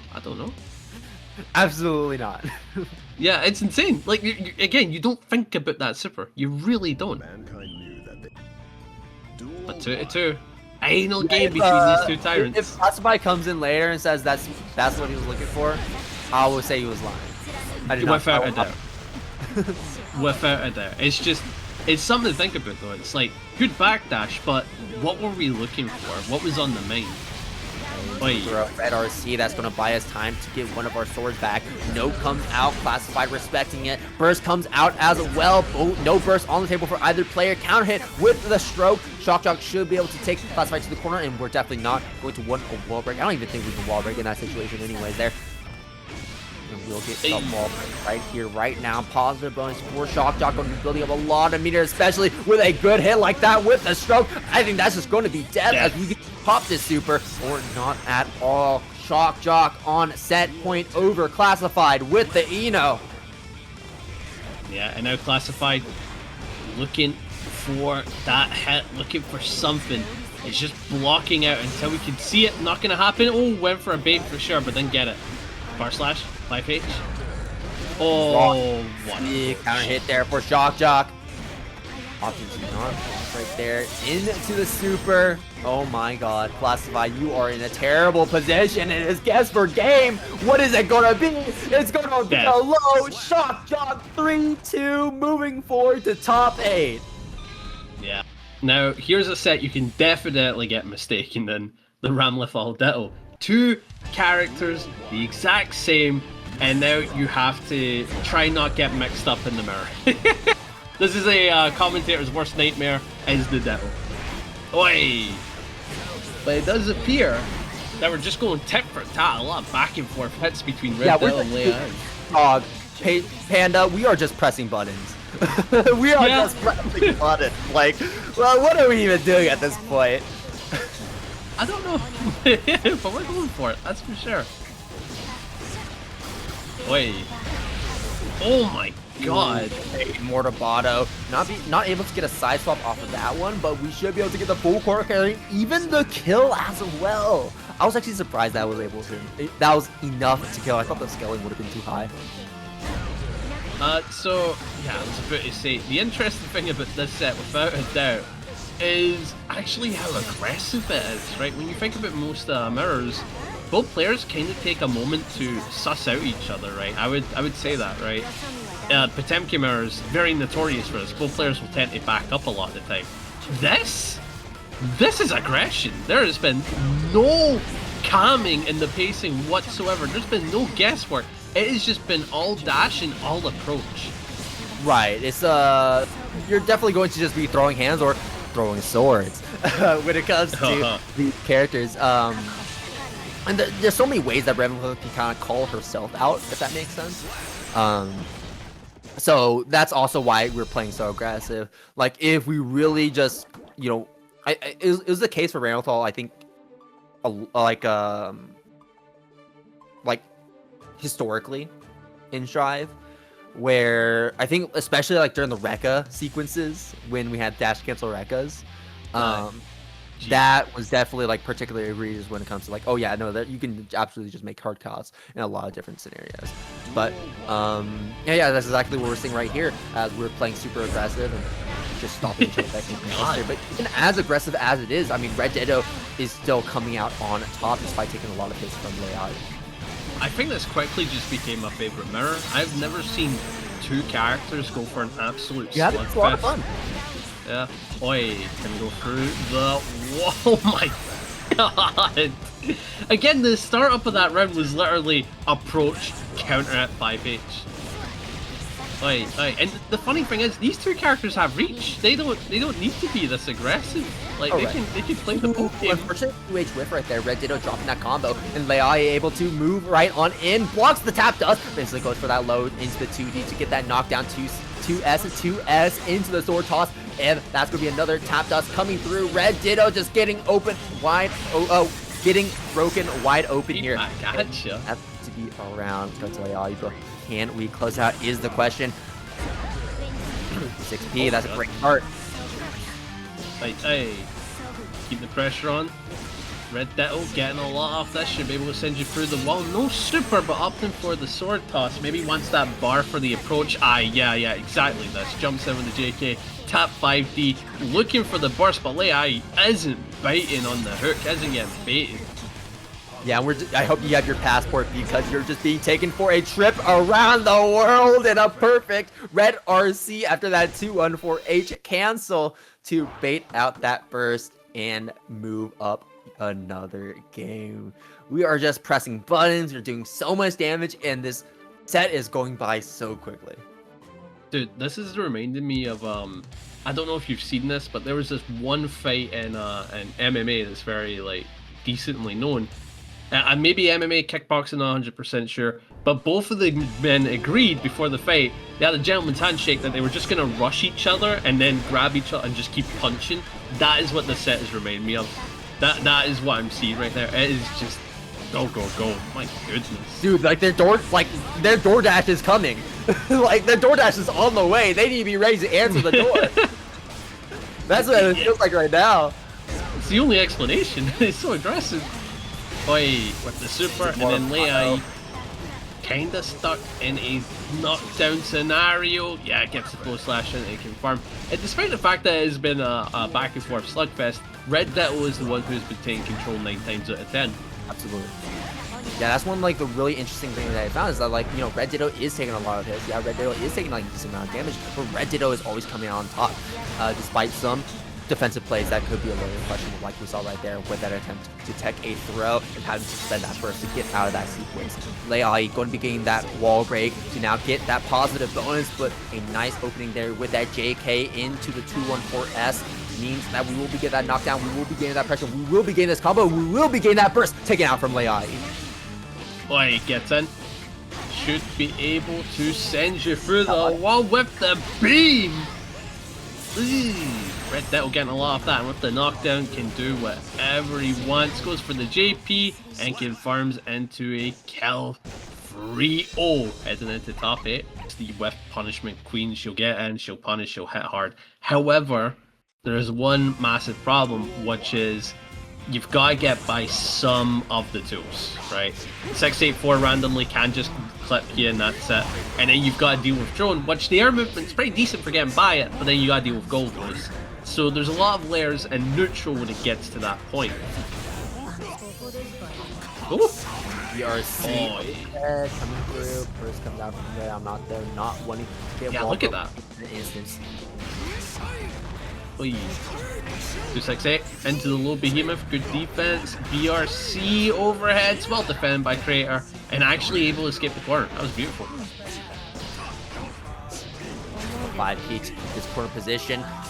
But that's not going to be enough, even with the super. We're going to be needing one more opening after this wall break. I want to be careful, but I'm not almost at that 50 mirror. Let's just defend. Oh my god, we're not at that 50 mirror yet because we're using that FD, but now we have it with the red RC, so we're able to neutral skip. In that instance, of Kreator not going to let him have it as we just go for that YRC to create that distance yet again. Yeah, that worked. Yeah, very well done.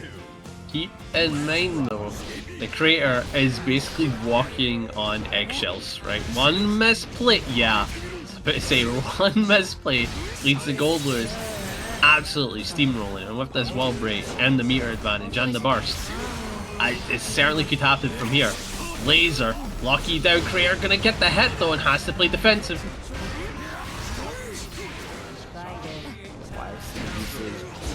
Deal with the guesswork of the Behemoth Typhoons, neither or the damage as well. RedIAmNot just going to continue to hammer Kreator on a block, and we do not care if stuff gets blocked or stuff gets traded because RedIAmNot is going to come out on top. Boy, 2K, 684, backing up. Gets the JH, very nice. Now Kreator stuck in the offense of Goldlewis, gonna go through the wall after that jump, and now Red has so much that they can do, but what a denial! Runs in with the 6P.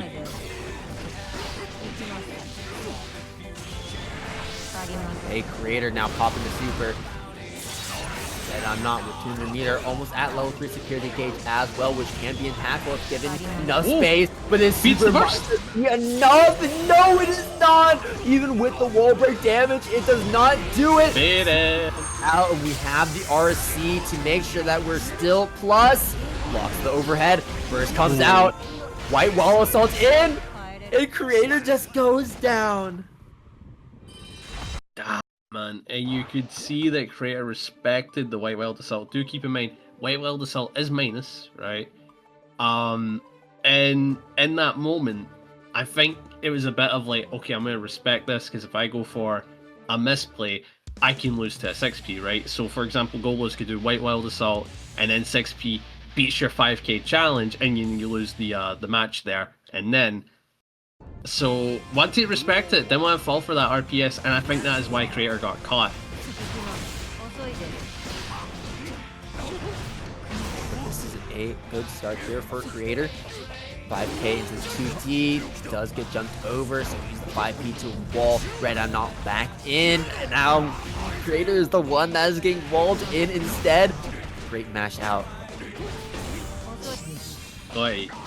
Oh, good backdash BRC, get right back in. Keep in mind, this is off of a JP. Right, decent bit of damage.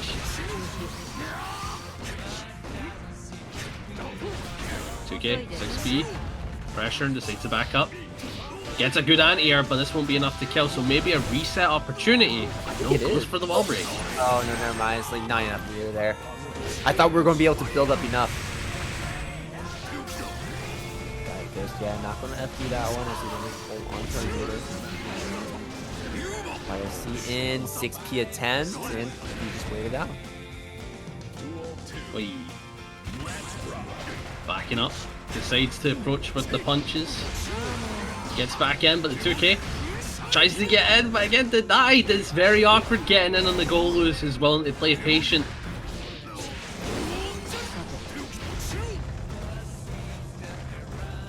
Kreator just going to give up that space, not wanting to deal with the drone incoming, and RedIAmNot able to use that to run all the way out of the corner. Skyfish used as well. Skyfish again, checking that approach from Kreator. Blocking overhead, but doesn't block the subsequent the follow-up right there. And RedIAmNot pushing Kreator into that critical territory. Oh, very nice! And then with a bar, Kreator should be able to get a lot of this.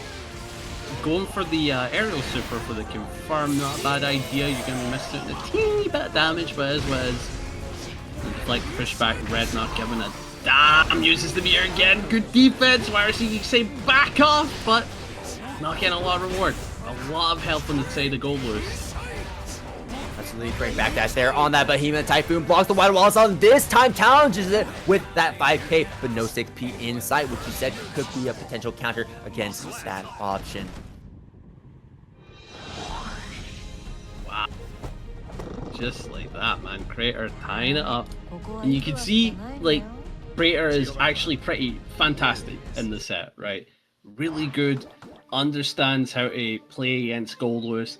It's just there's a couple of flip ups that can happen in the set, and that's okay, right? It's Goldlewis, he does that to you, and it's all about recovering from that. And I feel like Kreator is getting slightly better at that as it continues on.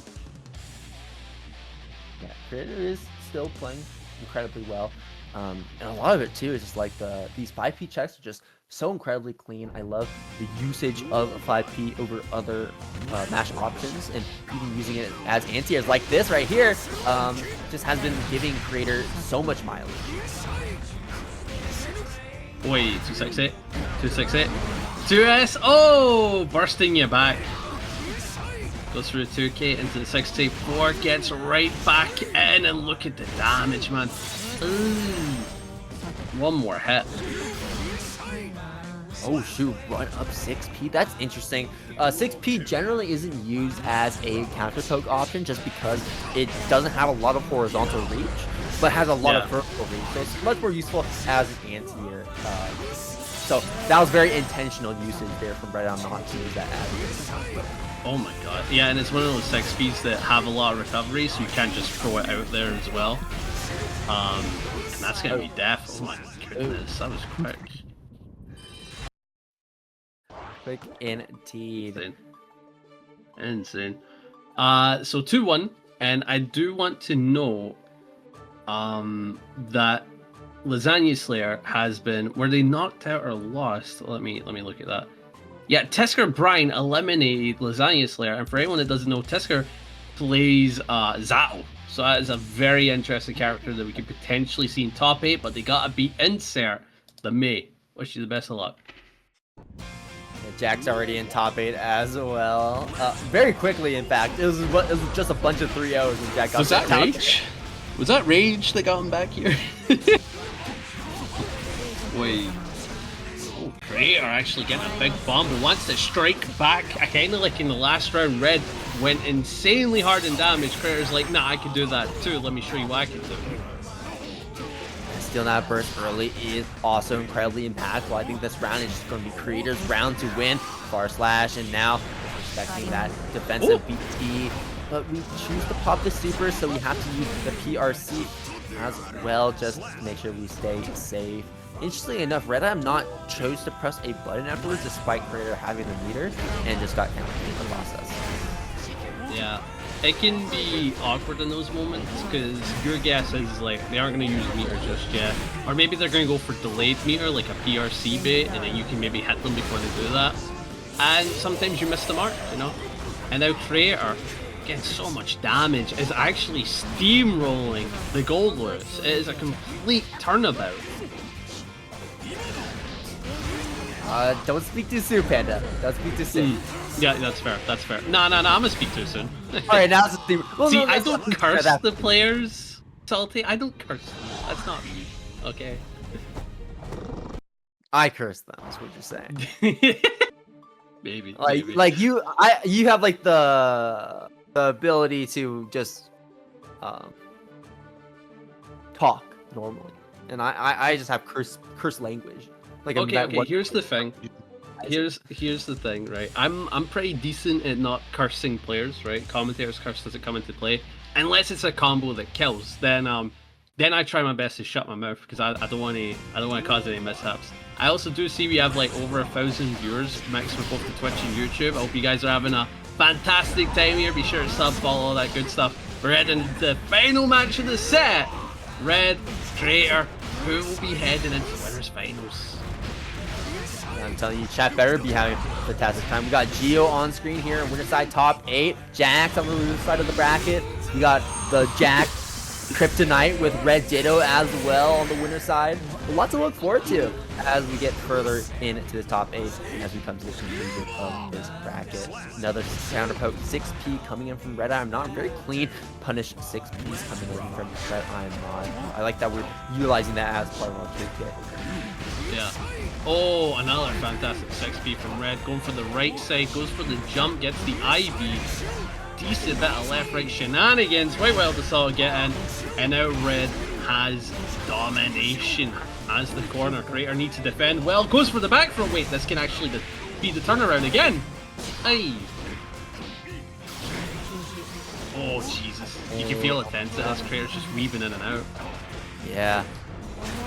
RedIAmNot electing to hold down back to all this, just defend, attempt to in that instance, but RedIAmNot, because of that trade, was able to set that Skyfish and now has the advantage. Kreator doesn't have a lot of meter, and a single throw will do it, but so will BTs if we just keep letting it rip on Kreator. And with that, RedIAmNot is not in winners semis any longer.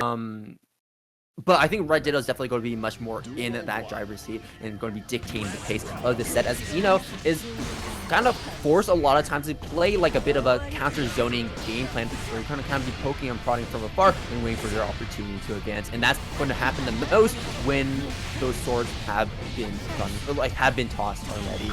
But that's also like a difficult thing to find, because oftentimes when RedDitto throws those swords, he's making sure that you're already in the corner, or he's guaranteed a wall break to get those swords back immediately. Yeah. Oh, Jesus. And I was about to say, Shockjoc had the advantage of fighting a Ram that isn't used to things like swords being missing. So here's RedDitto, right? This is a Ram player extremely experienced in that. So I can't imagine fighting the previous Ram would warm you up for fighting someone like RedDitto. You know what I mean? Like this is two different worlds. Right, exactly. Bit of a different playstyle. I mean, RedDitto is the Ramlethal player. I think you may be forgetting that fact as well, right? I mean, Yeah. I get not forgetting it, but you haven't mentioned it, so I think you got to really hammer that in, that RedDitto is the Ramlethal player that you have to beat, and that Shockjoc is having a terrible time, it seems, in this round. Did get that burst back, but for what? What are we going to do with this sword right on top of you? Why is he dead, but RedDitto blocking it out and punishing it right then and there. A very quick first game, very in line with the previous set we watched that RedDitto played.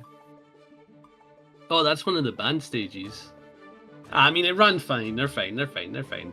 Yeah, usually when it comes to the stages, we worry about them because the players can't run them. But in this case, it's been ran perfectly fine, so they're good to go, innit? And as RedDitto was up 1-0. Huh? I said shout outs to the Guilty Gear Strive potato mod. Yeah, there's honestly one of the best things created for the community besides like all the awesome skin mods that they do. Like I got someone to do Scottish Potemkin for me. Fantastic. A potato mod, honestly up there. Honestly up there. And here we go, RedDitto taking control again. My goodness.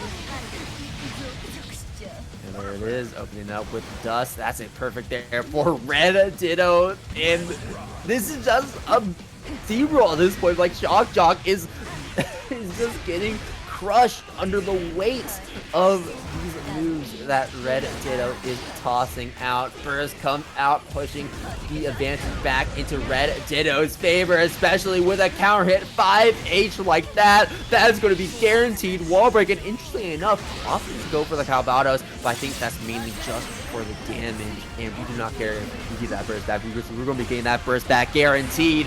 However, what are you going to burst here with that 2S counter hit? You see it right there to attempt to bait it out, and there it is. The burst finally coming out. We're one touch away from death. 6P through the far slash. Shockjoc closing that distance, but unable to keep that pressure going as RedDitto backed up too far. And that's another game on the board. RedDitto speedrunning this 3-0. Yeah, it was insane how much of a safe combo RedDitto had in the corner there. Like, did you see that? Like, 40%. And they were still able to bait burst with the 2K afterwards. It didn't come into play, it didn't come into fruition because Shockjoc delayed their burst to hell. But that's a lot of good damage for guaranteed damage, you know what I mean? No.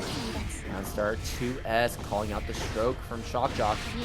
5K check into the JH214S, 2K, 2D, and we're instantly rooting right into that Mortal Bottle, guaranteeing that wall break and the low scaling on the super.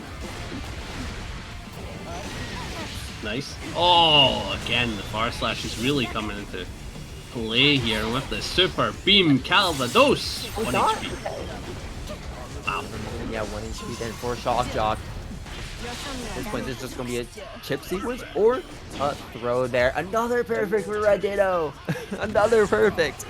Ay, man. You can definitely tell Shockjoc is feeling the pressure.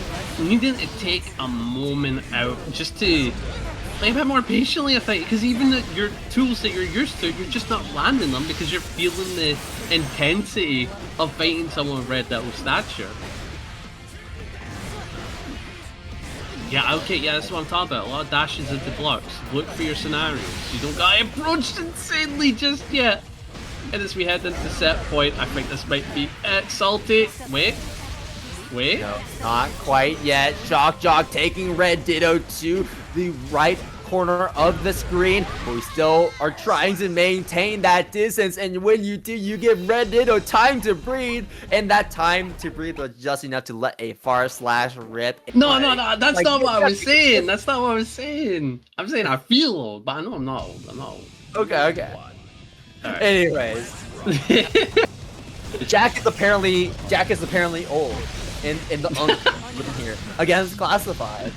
As Classified going to be rocking this ramp against Jack, one of the kryptonite characters when it comes to Jack, but Jack just being that strong of a player and going to be bringing things back in his favor almost immediately. Tries to send out the curse ball, but gets jumped over, so we go for the curse ball yet again, and now we have it guaranteed. That's going to be the wall break. I like how we started a conversation though, I'll say that much. Like, there's a lot of people being all like, what is Unk? Oh my goodness, but Jack kinda doing Jack's things, it's what you'd expect.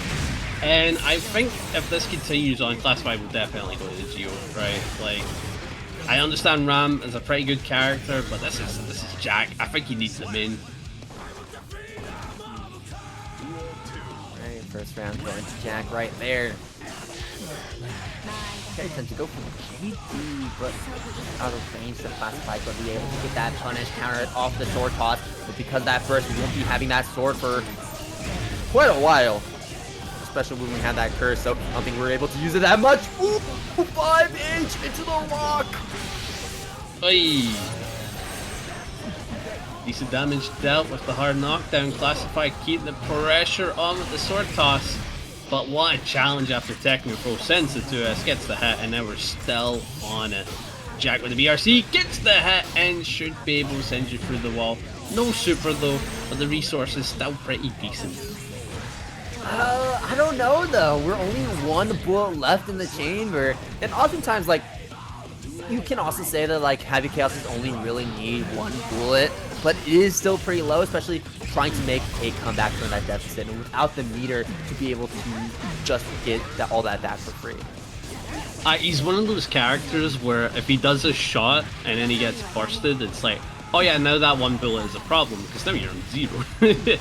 But with one bullet, you land the hit, or if it's blocked, you can get back those bullets, right? It's not an issue. It's not an issue. Oi, left side. The bullet's really coming into play. My goodness, should be able to get the super here and fully reload. And this is why people argue: is Happy Chaos really a resource character? If he can just get it back so quickly, it is insane. Yeah, but oh, big throw. While that super does refill the bullets, it doesn't refill the concentration, which can be notable. Yeah, especially when you're like really using that gun and you don't have any more concentration left, and you also don't really have bullets. So it's like after that wall break, you kind of have to choose, or before the wall break, you kind of have to choose one. Which one do you prefer? A lot of times it ends up being the bullets, because that's kind of like the hardest one to get back, as the concentration naturally refills over time. But yeah, no, it can be an interesting like dichotomy, but also like you said, it can also start that discussion of, is Happy Chaos a resource character? Because, you know, oftentimes when he ends his combo, he generally has enough meter to be able to refill all his resources and continue playing the game as per usual. It makes you wonder what will happen with 2.0, you know what I mean? It's got me very curious, because we all know, a lot of people know, that Happy Chaos is definitely one of the better characters of the season alongside Potemkin. And yeah? Oh, well, I mean, I'm just saying, like, Happy Chaos has just been top tier for his entire life in the game. Yeah, that as well. And we are seeing that Arxis is responding to feedback with things like Marvel Token. They completely changed a ton of the systems that people were talking about. So maybe with how long he's been strong, we might see some major changes, but we've got to wait and see for that one. And Classified has to fight current HC. Can't think about the future just yet. Jumps it. That's going to be Jack opting to keep this corner. Able to get out of it though. Danger state there for Jack, flashing for just a little bit. But Happy Chaos can play just as much as an aggressive game plan as much as a zone 1 as well. And that flexibility lends really well when it comes to playing against a character like Ramlethal, where you have to swap between those two play styles rather often. Yeah. Backing up, looking for the whiff punish, but couldn't get it, and it does appear that Jack with the left right gonna get caught by the throw. Nice shot from Classified, however, Jack strikes right back. He's going for some BRC mix, tap 5D into the shot, should be able to get the wall from here, but no, opting for the setups, and I do think that is dead. No super? Yeah, I think right there, That's Jack what I mean. Optimizing the damage, also trying to optimize the meter in that instance, but not able to build the meter, but should be able to get it right here, as we see with that simple 2P. It's just really hard trying to guess where do you actually press against this character, because when he presses a button, he always has that gun to back him up, and then when he pops the gun, he has a button to back himself up, and it's just that constant rotation of resources that makes it very hard. Like, okay, do I press here? Do I press here? Do I jump here? Do I backdash here? Or is he just going to go run up for a throw and throw me that curveball? Yeah. I also do see Backpack in the chat. Hope you're doing well, big man. Hope you're doing well. Yeah, and I just thought what I said was. And Jack just needed one more game. Classified, again, sticking to the guns. I'm kind of shocked. I would have liked to have seen the Geo at this point, but maybe they're just hard committed to Ram. Win or lost, need to play Ram, need to get better at Ram. So, again, it's got me curious. Is this the way to go? Is this the path to choose? And maybe with enough work, you'll get the rewards we're seeing here. Well, I know what, certainly the Geo Court is not a happy place right now. Oh yeah. Let's hope that it ends up paying off here for Classified, however, but Jack is now on set point. It's not looking good here, folks. Classified is in a rock and a hard place. Spending that burst very early on, wanting to prevent that snowball of advantage that Jack can get off of a hit like that, but we still find it regardless. And Jack, while we have 2 bullets in the chamber, is now trying to back up to refill that chamber here. And with that red RC, is going to buy us just enough time to buy us just enough bullets, to buy us just enough concentration and curse to reset the situation into positive bonus. Oh no, sends you back. HP is so low, chip kill could happen if you're not FDing correctly, and Jack with the Goomba Stomp able to crush his way into a win. No, okay, when they joined the lobby, it was Unhappy Chaos, I promise you. But on to the set. Slykatari, who has a very fun Slayer, we got sent to loser side on stream, has made their way all the way up here to fight Insert, one of the May players. I'm already liking what I'm seeing here from slykatari. A lot of the RPS when it comes to playing against May is making sure that you check H-Dolphin. Because it has a higher startup, and H-Dolphin being plus means that if H-Dolphin lands, then you get to reset pressure. So I like that slykatari is already checking that and making sure that Insert doesn't get these H-Dolphins for free. Hey, and you know, this is gonna be a very fun set to watch. Very slugfest characters. Oh my god. Damage characters. The slykatari is going to be taking the crown for characters that just kill you. Slykatari taking game number 1 in incredibly quick fashion. Yeah, it was like, it's like a minute in total. Very quick. And that's probably gonna be like the same if Insert dominates the set, right? May also hits absurdly hard. So I can imagine like Insert going like, okay, I lose this game in a minute, you're gonna lose this game in a minute, you know? Yeah, right now we are praying to God that we land a counter hit fully charged 6H, right? As May. That is the bread and butter when it comes to insane combo starters for that character. But I don't know if it's going to happen if slykatari is going to be playing as aggressive as we're seeing here, preventing Insert from setting up a situation like that, especially with that burst, preventing Insert from getting that corner position and just sending us back to neutral. No, good 2K. Yeah, so far a lot of small combos here from Insert, either landing a 2K starter or like a 5P starter, something like that. Very small indeed. And slykatari is aiming for the big hits, big counter at close slash. We're finally seeing a big one, and Insert should be able to get the kill off this. Nice OTG. Alright. Both these players kind of treating each other like training dummies. With the way so much damage, and they just end the game just like so. Here we go, popping the beach ball. Flash, 5Hs. S-Dolphin PRC. Counter hit 2D, but slykatari can't get a combo off of that. Yeah, what? You did not wake. Was that wake up pile bunker? That was wake up side swap pile bunker. That's not an option. What? Clearly was one right there, Panda. I don't know what to say. I'm shocked. Like, that's not wake up to. Ooh.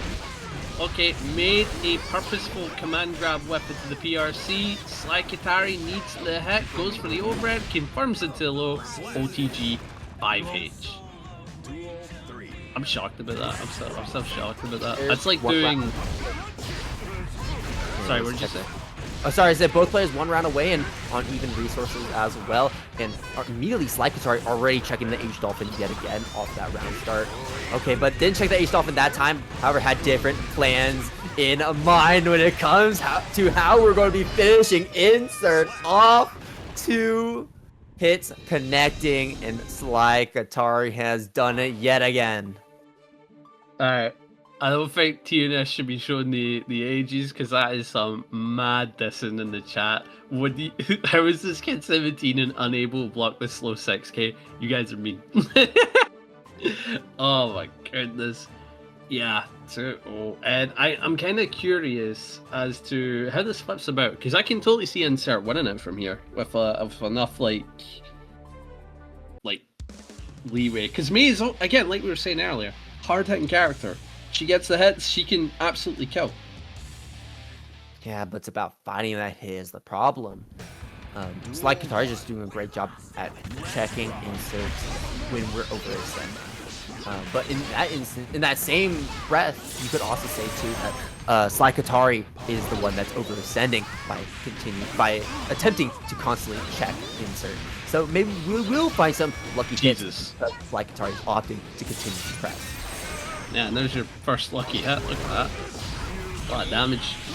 Super, not a bad idea, but unfortunately gonna get baited. And Slayer's a character that can punish pretty hard, either running Oki or getting the hit. Gets the counter. Ooh, that's a lot. That it is. Just so even up right now. Throw ends up working out here. slykatari spending the burst and we find it from downtown. Giving it good old-fashioned punch right there, and it's slykatari punching their way to set point. What a round start! No question. I got bug calls.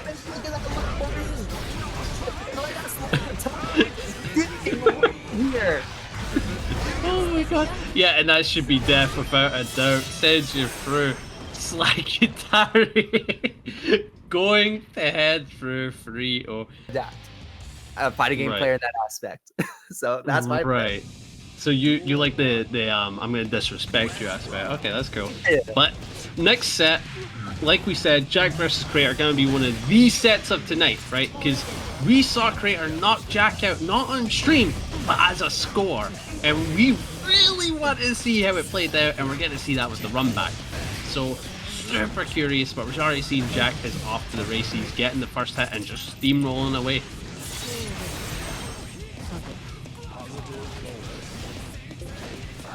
Yeah, just dancing around Jack right now.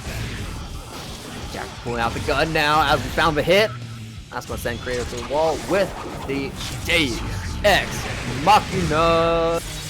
Jack now with 1 round up here over Kreator. Yes. Looking a bit patient on the approach. Oh, gets a good knockdown. Jack gonna get gold bursted though. Wait, Giovanna is insane when meter comes into play. And deciding to try and get hit. Unfortunately, gonna miss. Went for a dash out and just completely whipping. And Jack punishing that. However, still 2 bars on the side of Gio. That means your damage and your defense is higher. You've got the same defense modifier as Potemkin right now. Keep that in mind. Okay, now it's went down. Yeah, still good though. It can be notable in certain instances, but especially when you're like playing a neutral, it doesn't really do too much for you because oftentimes you're going to be spending that meter for like an RC. Yeah. Pretty generously, like we're saying right here. Oh, but yeah, Kreator not able to fully see it through, and Jack is going to take advantage of that scramble. If you're just watching this game one, you would not have expected that Kreator won that previous set in winners. Yeah. One thing that will come into play now that I'm thinking about it is, of course, you know, the meter buffs Geo the higher it gets, right? One buff that is very notable ever since Season 4 is that when you press dash, it goes way further now. It goes way further and it's way quicker. So I'm imagining actually holding onto a bar could be very useful for getting in on Happy Chaos, and then using that bar after you get in to run offense, you know? So that's how I'm assuming you want to use meters, Giovanna, in this set. Is like hold it until you're in. Right, looking rough. Jack getting the first hit and is running with it. Throw Red RC. I think that's the craziest part about this character is the fact you just combo off of the OTG. Yep. Or That's got to be the craziest thing. The other thing is comboing off of a tap 5D with no meter. I think that's another insane thing. That's also pretty crazy. There's a lot of crazy things. And then he just has good normals. Like 2K's insane. Boy. Creator having opportunity to breathe here. Goomba stomp to the other side. Gets sent through the wall. Backing up. Trying to shimmy in and out. Creator staggering the far slashes, but the 5H is blocked and Jack fights back. Getting so much advantage from it. Positive bonus gone, but positive bonus refreshed right back. Let's see. 2K. Okay, 2D, 2K. All this whipping here. Dancing around here on the screen. 5K. And yeah, that float PRC was able to go right on over. Jack taking yet another game, yet to drop around here against Creator, as Jack is now 2-0 and denying Creator from that double jeopardy. Double Jeopardy? Yeah, double jeopardy is when you get KO'd by the same player twice. Didn't know that. Is that like an American thing, or is that just like a thing? Because it is a phrase that some people use. Okay, I may be a bit stupid to be fair, right? I haven't really picked up on a lot of terms. I tend to just say things. But yeah, You make me look dumb for using the term now. No, you're not dumb. I think it's a great term. It's just something that. Yeah. Yeah, Anyway, it's something I've not like heard as much. That's all I'm gonna say. It's great though. It's a great term. It makes so much sense. But it does appear that Jack only needs one more game. Maybe this is how it was like in the set we didn't get to see. Maybe Kreator went down too, and it was a reverse 3-0. Who knows? But this could be the answer we're about to find out. Cross up. I thought for a second we were going to go for a wall swing. But no, Jack just taking that time to throw the bullets back in, and now because he's popped all the way up, he's going to pop up again just for good measure, because this combo is going to send us to the next one. One more game. Chat is killing me as well, Jesus Christ. Kreator in the back pedal has to try and get the gas going. Oh god!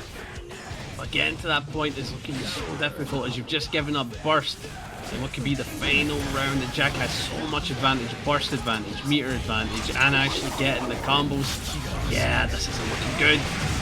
Yeah, we have to root into that Deus Ex Machina early actually, so we missed out on a little bit of damage because we had no tools left to extend that combo.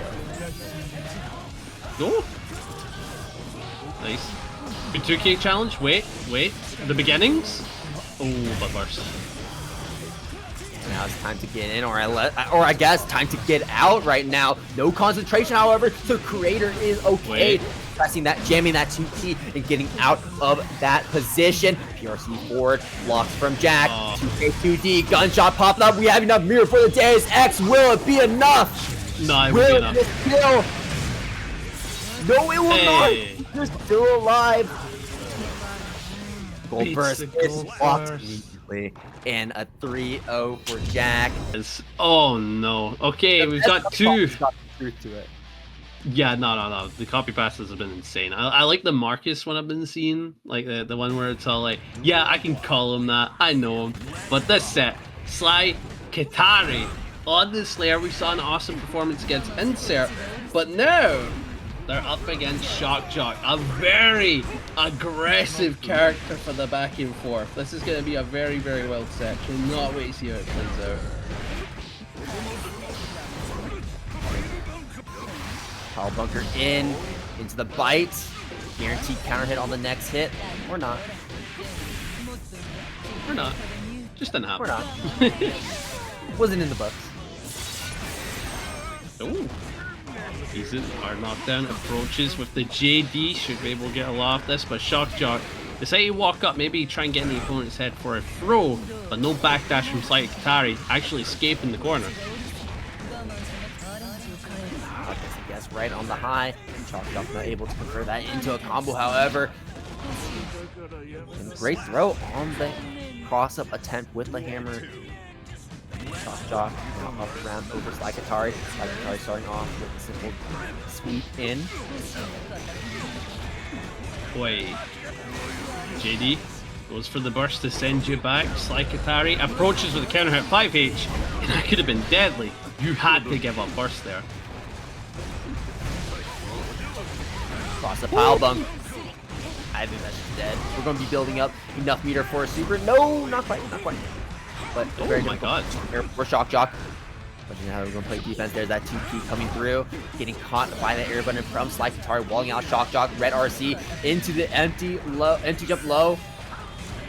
Overhead again. Great blocks from slykatari, blocking that entire sequence. And trading with Shockjoc. One of the best ways to deal with Ino is to just press buttons, because her offense tends to be very interactable, and she can go for frame traps with like double overhead, for example. But you know, if she wants to keep that pressure going, she's going to have to constantly reset you, and that means she's susceptible to mashing. Yeah, and obviously getting mashed on by a character like Slayer leads to you being stuck in a blender worse than your own. You know what I mean? Boy, he blocks. Goes for 2K, jumps in, keep the pressure going, gets the dive kick for the burst to deny. HP's low for slykatari, but you know it's not low? Meter. 2 bars of it, has so much to work with, and is just utilizing it. About to see another bar, actually. Shockjoc, that risk is cranking all the way up, and because we're playing Slayer, we don't really need that to kill. Shockjoc's using the burst. One last opportunity to make this happen. Even with that heavy counter hit, we're not able to find a full-on combo. And this time, we don't actually counteract that cross-up with the with the throw. We saw that before, but I don't think the reaction was quite there this time around. Yeah. Also, every time I see slykatari's name, I keep thinking like Katamari. Never played it, but like that keeps coming in my mind. You know about that? Yeah, Katamari Damacy. Yeah. Like I'm like, that game looks like right. Never played it though. Never played it. But here we go.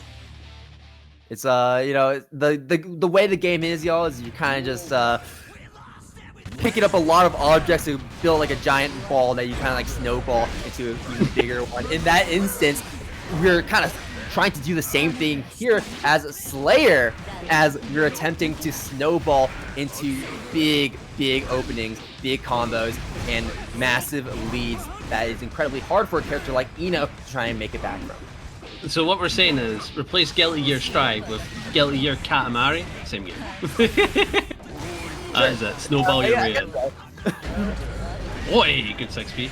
HP is actually very neck and neck, so if slykatari can actually escape this, they'll be able to potentially make a comeback. Megalomania trying to cash out, not the play unfortunately, 1 HP. Got FD everything from here, and the dive kick kills. Either hit or chip, not too sure, but it killed. As it did.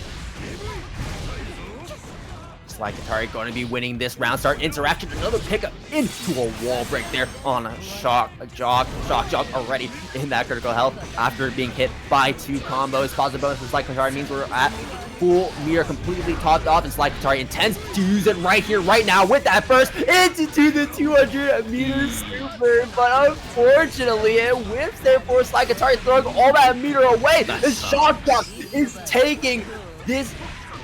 I mean, like, slykatari kind of just gave Shockjoc the game right there. It's like, oh my god, just gave away all that meter, gave Shockjoc their turn back, and Shockjoc, with all the meter that they were able to bank up, was immediately just let it rip.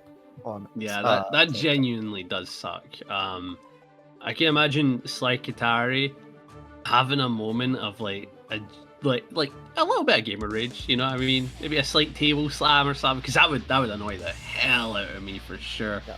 But you've got to compose yourself. After stuff like that, You have to hard compose yourself and be like, okay, forget about that, stay in the now. That is the only way to win this set. You cannot think about the previous mistakes that hard.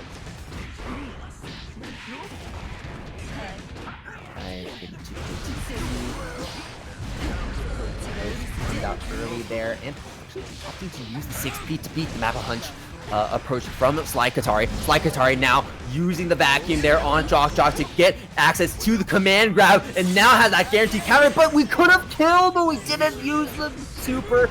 Definitely a miss input in that instance there from slykatari. Now Shockjoc still alive. Let's hope you don't lose because of that. Shockjoc finding a hit, but had to spend all that meter to do so. I'm surprised though slykatari not using the burst. I think just thinking that we can find that one final hit, and you know what? You might be right.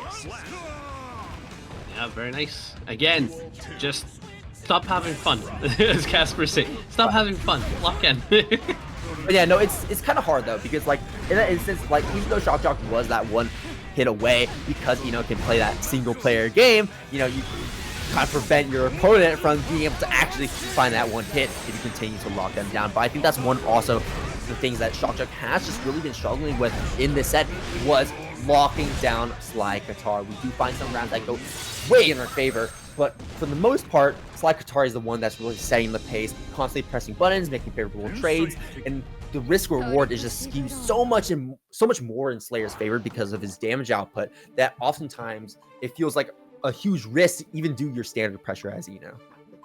Yeah, but I think chat are really mad at Sly. I see you. That was my favorite beer, Sapporo.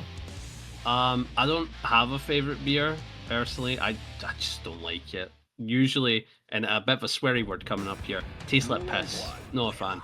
However, vodka. That is all. That's all I'm gonna say. Vodka. But here we go. slykatari needs one more game, and Shockjoc needs to take two. So best of luck. Oh, big throw. Throw and a massive hit there for slykatari. Spending that valuable resource there for Shockjoc. Command grab into another throw, and the OTG will do it. Nice. Right side. Man, this is so tough. Okay, there it is. We're able to punish it with the throw yet again. Aye, through the wall. Should be able to get some decent pressure after this because the meter's going to be coming into play. But 2H, as we know, is a fantastic counter to a lot of Eno's normals and stroke. slykatari placing that so damn well. Whoa, but the super right back at you. Yeah, that's one way to reverse the tide, quite literally there with a reversal like that. BRC was the mix, but a BRC from slykatari kind of pauses the moment for just long enough to see how we're going to be adapting to that situation, and immediately we get that wall splat to prevent Shockjoc from bursting out despite getting that burst back. My parlay is going to go it's flawless. It makes so much sense. Oh my god. Yeah, like what did you say? This is going to be a fantastic set. RedDitto tends to do insanely well in bracket, as we know, probably one of the top dogs in this bracket besides Jack and Red. And I'm pretty sure RedDitto's record against both RedIAmNot and Jack is basically in the positive. So Red is kind of the underdog here, despite being in the winners finals. Red. So gotta wish them the best of luck. Hey, Panda, which Red? You gotta specify. Oh right, my bad. I am not. Nice, good combo here from Ditto. That's what I'm gonna do. It's Ditto. Ditto aiming for the projectile, but unfortunately gonna get challenged in the area by the JD. I am not going for the laser, and it actually keeps him safe. Oh! Therefore, RedIAmNot, there's over connecting another BT for some more damage there on RedDitto, even up the life total wild assault, and a counter hit there, catching RedIAmNot, pressing afterwards there by punishing with a 5k. RedDitto taking the first round, probably pretty close though. White wall assault, let it ride! Let it ride! Nice. Try to go for the JD, not gonna happen. 268, and that is a raw hit. Keep in mind, 268 raw does a ton of damage. Didn't get to see a lot of that come into play, but my goodness. Oh my god. Oh my god. Oh my god. It's okay. It's Please not stop. We're still alive. It's okay. RedDitto going to be taking RedIAmNot to the corner. RedDitto finding a throw as well. One combo should be enough here. Yeah, even with the red RC, I don't think that would have been enough, but RedDitto most definitely is blocking into the scenario and down with the system. No! Down with you. RedDitto now up a game over RedIAmNot. And man, these past 2 rounds, despite RedDitto winning, I'm starting to mix them up, even if I'm calling them by their full name. Despite RedDitto winning both of those 2 rounds in a row, they came down to the wire, especially with the damage output that both these characters represent. Yeah, something red, you know, like that's the mix-up for today's set here. Like, it's a little confusing. We can't say red. We're used to saying red for both these players without a doubt. So we got a government name them. I like saying the full name with RedIAmNot. It's a fun name. It's a fun name. RedIAmNot. Does that mean? Oh well, yeah. Actually, I've got a pink skin on. That's funny. That's actually funny that I think about it. But yeah, no. RedIAmNot actually does do a pretty solid job in terms of like getting neutral interactions for big potential. Like keep going from there. However, getting the final hit seems to be what's costing them. You know, RedDitto was really good at denying these kill scenarios. But I don't know if we're going to be able to deny it for much longer as RedIAmNot takes their first round of the set. RedDitto running up for the throw, punishing that approach there from RedIAmNot to S. Daro for the pickup into the sword toss. That extension will bring us all the way to the wall. That is a combo. I'm just watching this combo. I'm like, this is not something that the first version of Ramlethal could actually do. Which is funny because you saw that as the Brownie character. Or maybe not. Honestly, like, I think Ramlethal especially is just much better balance in terms of being able to actually fight in mid-screen, which, you know, some people think into the sword toss, keeping this advantage going. And in a very similar situation to what we saw that last round, RedDitto kind of put RedIAmNot into that checkmate situation where you're just going to get chipped out and die. Yeah, but to mention, what bait in the burst, to mention what you were saying, yeah, it's insane that Ram went from a character that was supposed to be designed around the corner to be all like, yeah, nah, it's just designed around the swords, which probably is the better play. Yeah, it definitely makes Ramlethal way more versatile. And there's that backdash there on the BT. We find the flip to connect, and that is going to take RedIAmNot to the corner. Not going to get a wall break, but that's very, very beneficial there for RedDitto, as we're going to be able to keep the corner here with the sword air throw in response to RedIAmNot jumping OTG 2K to keep RedIAmNot on their toes. And RedDitto takes another confident game as we take 2 games in a row. The games that RedDitto plays just go by so quick as we are just decimating these life bars. Again, RedDitto is just a player that understands the game to a sickening degree, and again, so good. It was insanely good, and having counterplay against Goldlewis isn't easy, right? Because he's one of those characters where if somebody's labbed him to a sickening degree, like RedIAmNot, it can be difficult fighting someone that has good timings on behemoths, because all of a sudden these like slow whiff punishable attacks are placed insanely well, so it doesn't happen as often. And RedDitto is not only ready to just be willing to block it sometimes, but is ready to stop the snowballing, which is scary against Goldlewis. He's a snowball, you know, he just snowballs like hell. But same can be said for Ramlethal, right? Once you get into the corner, Ramlethal's going to continue to snowball because we have the swords, and then we're going to get that wall break, we're going to get that pose as a bonus, and then we're going to loop that same scenario over and over and over again. But the burn down is attempting to stop this corner pressure that we're seeing right here, but because we popped RedIAmNot up so high, we actually stayed plus despite RedIAmNot's laser connecting with RedDitto, and we immediately try to press afterwards, but we got countered because RedDitto went for that 5-key mash, and RedIAmNot is still stuck in the same position that we started out in, but with less meter than we had at the start.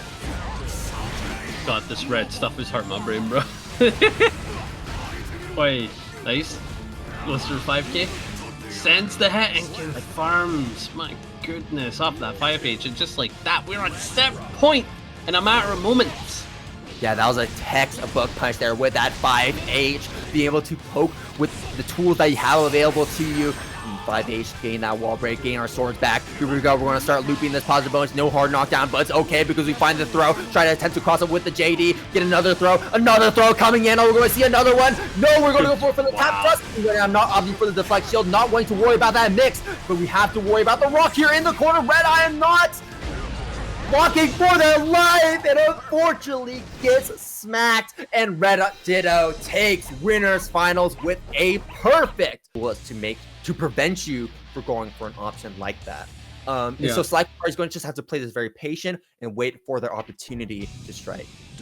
Yeah, but as you say, map hunch will be the way to go. It's just all about placing it. But Roundstar 6H is overzealous, I'll say. Very greedy play. It didn't work out for slykatari as they've already had to give up the burst, and now Jack is punishing such hubris. Again, so much off the table. Yeah, already we're seeing all the things I talked about with this matchup and what makes it so difficult. You can see the trouble slykatari has when, okay, where's the gap? Now here's the gap though, because Jack actually mismanaged his resources, so we don't have that concentration any longer. But Jack is also just as good as defense as he is with offense. And you can see how easily, like he did not care at all that he was able to get out like that. Not care for that pressure. Jack getting thrown, good block so far, takes the map a punch, but immediately responding with a 5k counter hit there. As slykatari does not have the advantage to actually be able to safely press another button to keep that pressure going. Yeah, and it was insane that Jack challenged map a hunch on hit. That's the other thing to do. It's like, okay, I know I can RPS this on hit. Like, okay, that's insane. Like, if I get hit, my brain's like, oh no. Yeah, we're just gonna go for the full dust combo right here. Not gonna be enough to kill, but we do get that positive bonus, and we also prevent slykatari from actually getting that burst back immediately, which is very important, mind you. Because now we have that burst right here, but you don't want to be getting burst there because it's incredibly telegraphed, where it's like either burst or die. If Jack went for a simple wall break instead of opening up with the charge dust, then we would have gone and burst back instantaneously to where we could have gone for a gold burst, or we could have gone for a burst earlier in the combo to where we didn't have to worry about it getting baited out. Yeah. I always recommend this to new players and all forms of players that are playing Guilty Gear. If you're going to burst, do it before the wall break, right? If you do it before the wall break, you don't gotta worry about positive bonus, you don't gotta worry about like dealing with meter after using burst, because positive bonus will give them that. If they don't have positive bonus, then they have to actually think about using their meter to get back in. So that's something that slykatari may need to think about as the set continues, about placing bursts after or before a wall break.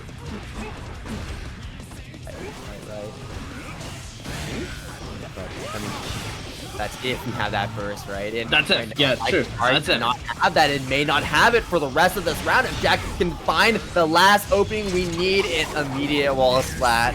There we go. Jack is being handed that on a silver platter right there. As Jack now is just another round away from taking game 2 here. slykatari just feels like has not been able to really play the game at this point. Oh, look at the patience! Look at that. That was a whole like 2 seconds of nobody doing nothing. Yeah, I mean, I love that Jack would actually like slowed it down too. Instead of just like, you know, hammering the gunshot after gunshot, slowed it down, waited to see what slykatari was going to go for. And remember what I was talking about? I was like, you know, the best approach after from slykatari is probably going to be map a hunch, but that's susceptible to lows, and Jack was reacting to that. Yeah, it's very difficult when you get to fight a player who understands how to fight your character, but also understands how to fight you. And when situations like that come up, you feel like there's nothing that you can do to adapt besides playing like really out of the box, right? Like playing in a style that's not usually you. That is the only way to beat these types of players.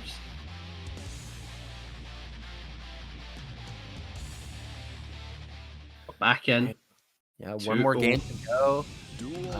Shoot, I mean, slykatari fans, y'all need to be like putting your arms in the air, giving a spirit bomb, because oh my god, like Sly needs your help at this point in time. Jack is on an absolute tear. We do blow up that the doppelganger though with the map behind us, which was a little important, but still though, it's looking pretty rough. We do have that burst available.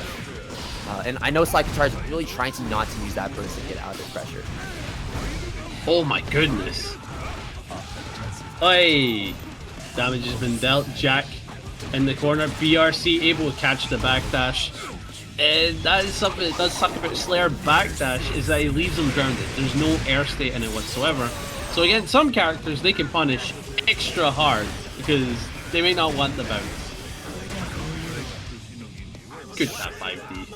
Set point, man. Ay. Kind of what you expect from Jack. Like, as sad as it is to say for slykatari, it is what you expect from Jack. I mean, still, kudos to slykatari making this far, and we'll see if slykatari can stay alive for just a little bit longer here, or if we can actually take a game against Jack.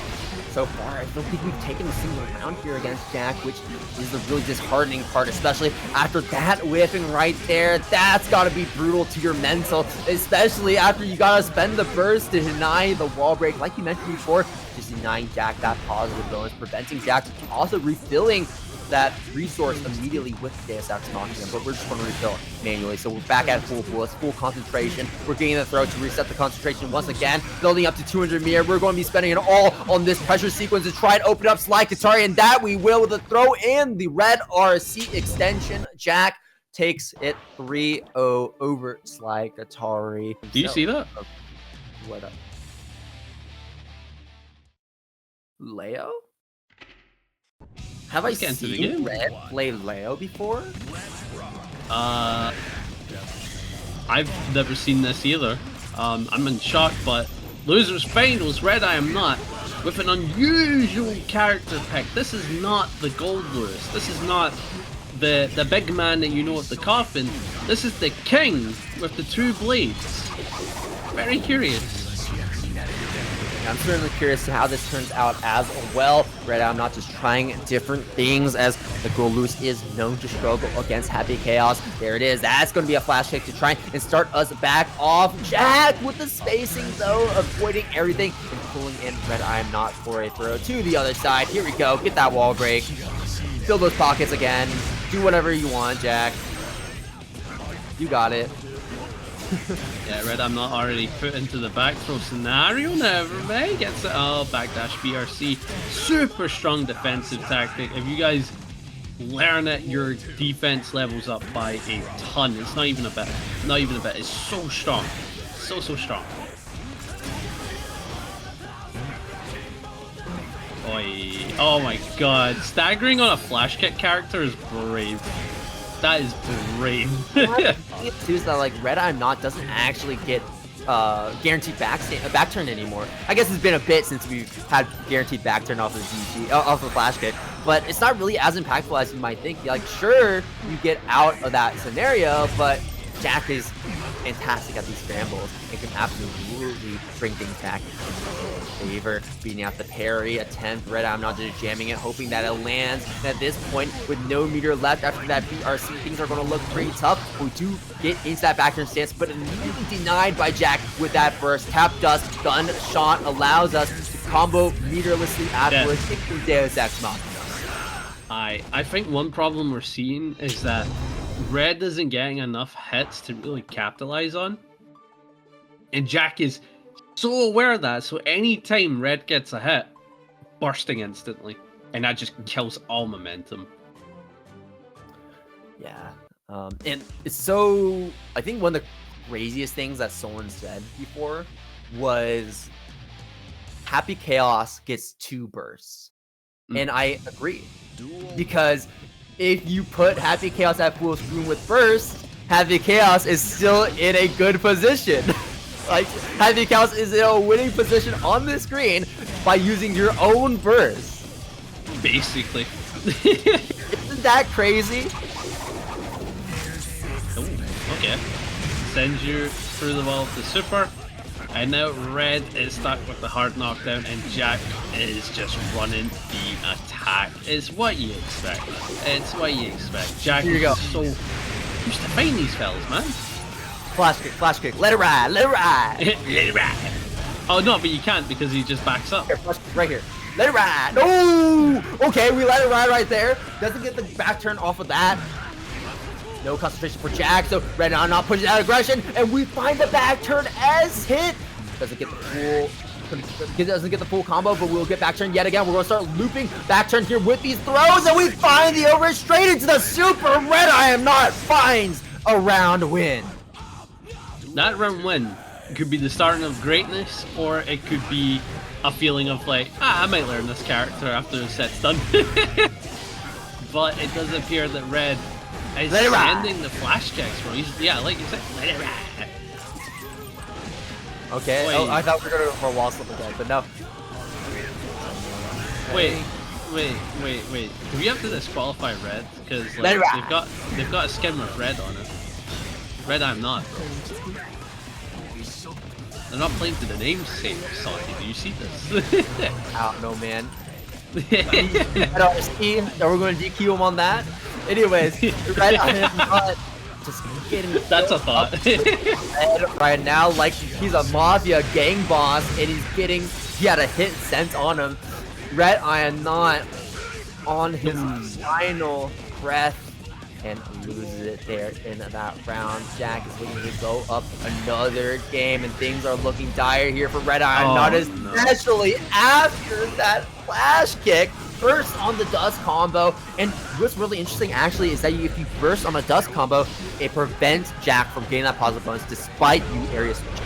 Boy, one overhead. Gonna be able to send the super, get so much damage off of it because I think a wee bit of risk was built up. And now Red is just staggering, but not gonna get anything. Jack challenges back. Quick flash kick. Yeah. Boy, 60.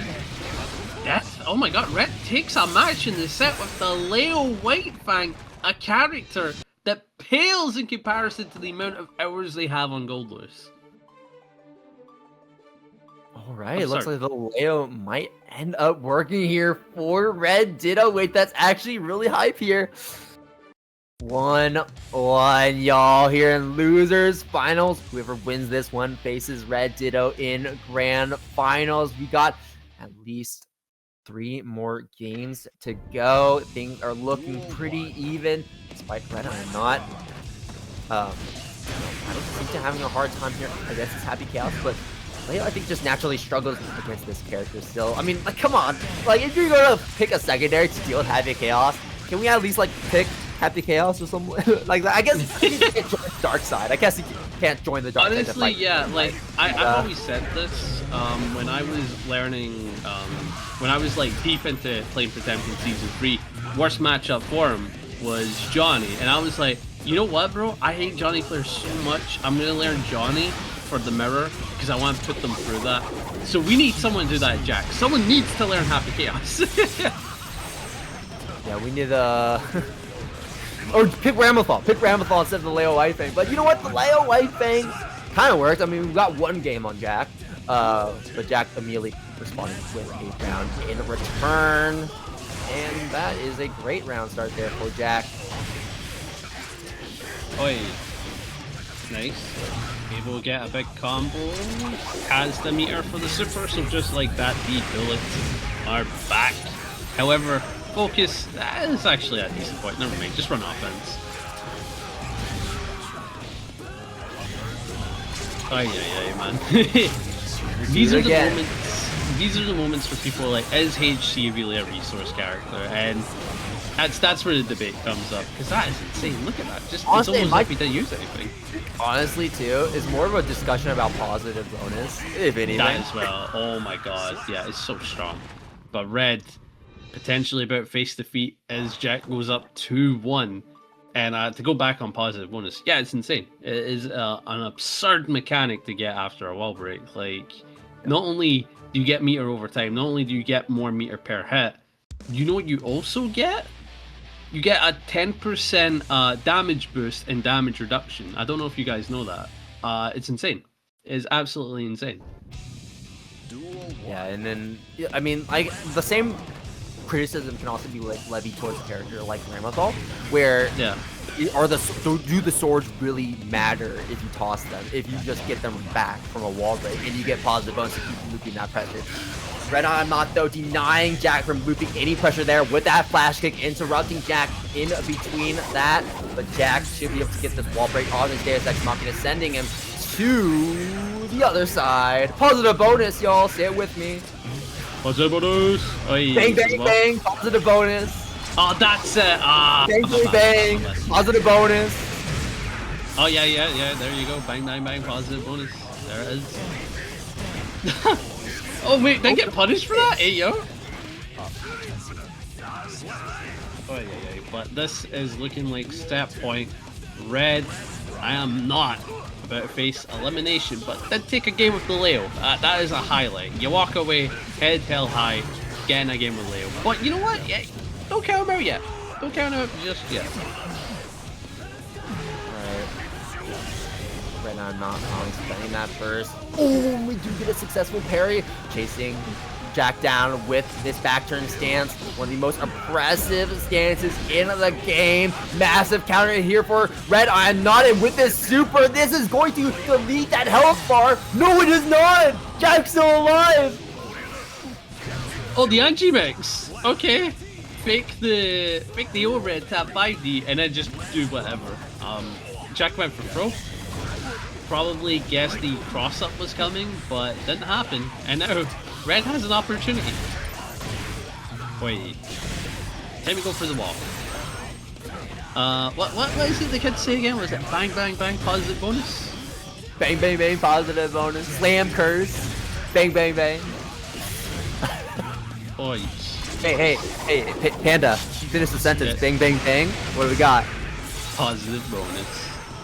Alright, Jack with that positive bonus. RedIAmNot on the final. Thanks for the positive bonus. RedIAmNot as well. Let's see what we can do with this advantage and this meter. Well, defended immediately with this super, but the burst coming out at the perfect moment there for Jack. Denying the damage, denying the wall break, denying RedIAmNot. The loser side of grand finals as Jack advances forward 3-1 and will be the player that will be challenging RedDitto. Bang bang bang. About there. Here in grand finals, we're seeing yours truly. As we're getting right into it, grand finals of TampaNeverSleeps here for Guilty Gear Strive. Jack versus RedDitto. And immediately, RedDitto going to be gaining that early advantage here on Jack. We see a 6P to actually negate the block stun from the sword toss. And that ended up really working out there for Jack, as RedDitto wasn't able to push Jack into the corner, and we didn't have to worry about that explosion from the sword toss either. Boy, what a super. Yeah, we're going tit for tat in terms of hits and damage right now, but RedDitto put into a combo, goes for the burst. Again, like I said, do it before a wall break. It makes 100% sense. Unfortunately, wall break came into fruition anyway, and Jack is going to have a massive advantage here. Just needs one hit, and the positive bonus is going to allow for that for sure. Gets the counter up of a little shimmy. RedDitto facing the first loss in terms of rounds. That was just round one. Question is, can Jack close it out? RedDitto getting a decent amount of damage there with these confirms. There's also a little bit of corner carry as well. But Jack not going to get pulled up in the corner. Not yet. I love that backdash into the 2S. So clean there from RedDitto. Into the throw. Ooh. Able to get a left-right set up. Ondo. Jack avoiding the Ondo just barely. Last sword toss thrown out. And RedDitto actually, I think the idea behind that JP was to launch Jack into that sword explosion, but the sword exploded a little too fast before Jack actually got caught in that hitbox. Yeah. But continuing, look at this, we're down to the final round of the first match. This could dictate the rest of the set from here. But RedDitto getting first blood is looking pretty strong in the corner, but what a challenge from Jack. Again, we've got those 2P, we've got the swipeys, send it. What a 2D counter hit, but unfortunately, no combo off of it because the burst, again, do it before the wall. It just makes way too much sense.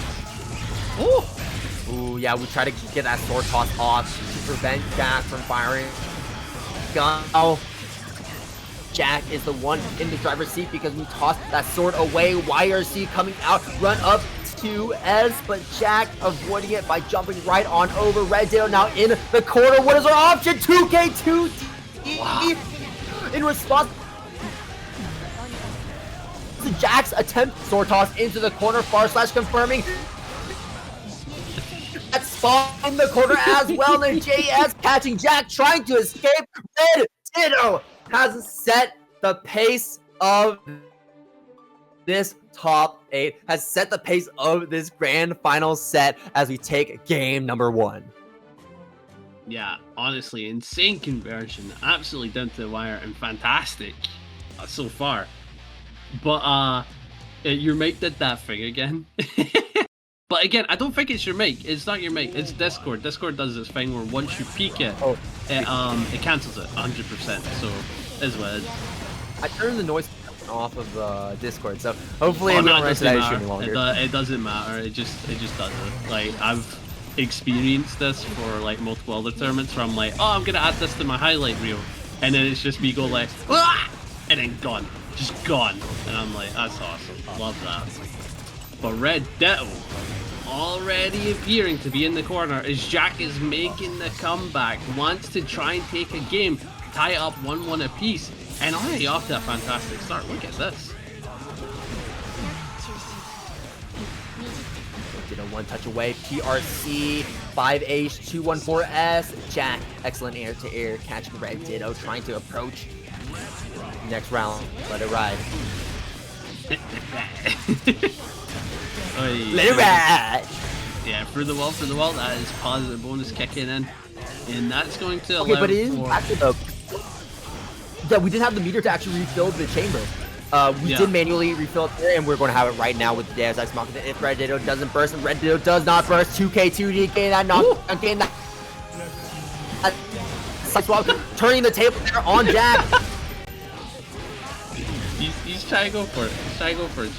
So it does appear that RedDitto will be losing this game as Jack is able to tie it up 1-1. Do not count out the man with the gun. You there? I'm here. Okay, I think I'm just having some slight internet issues.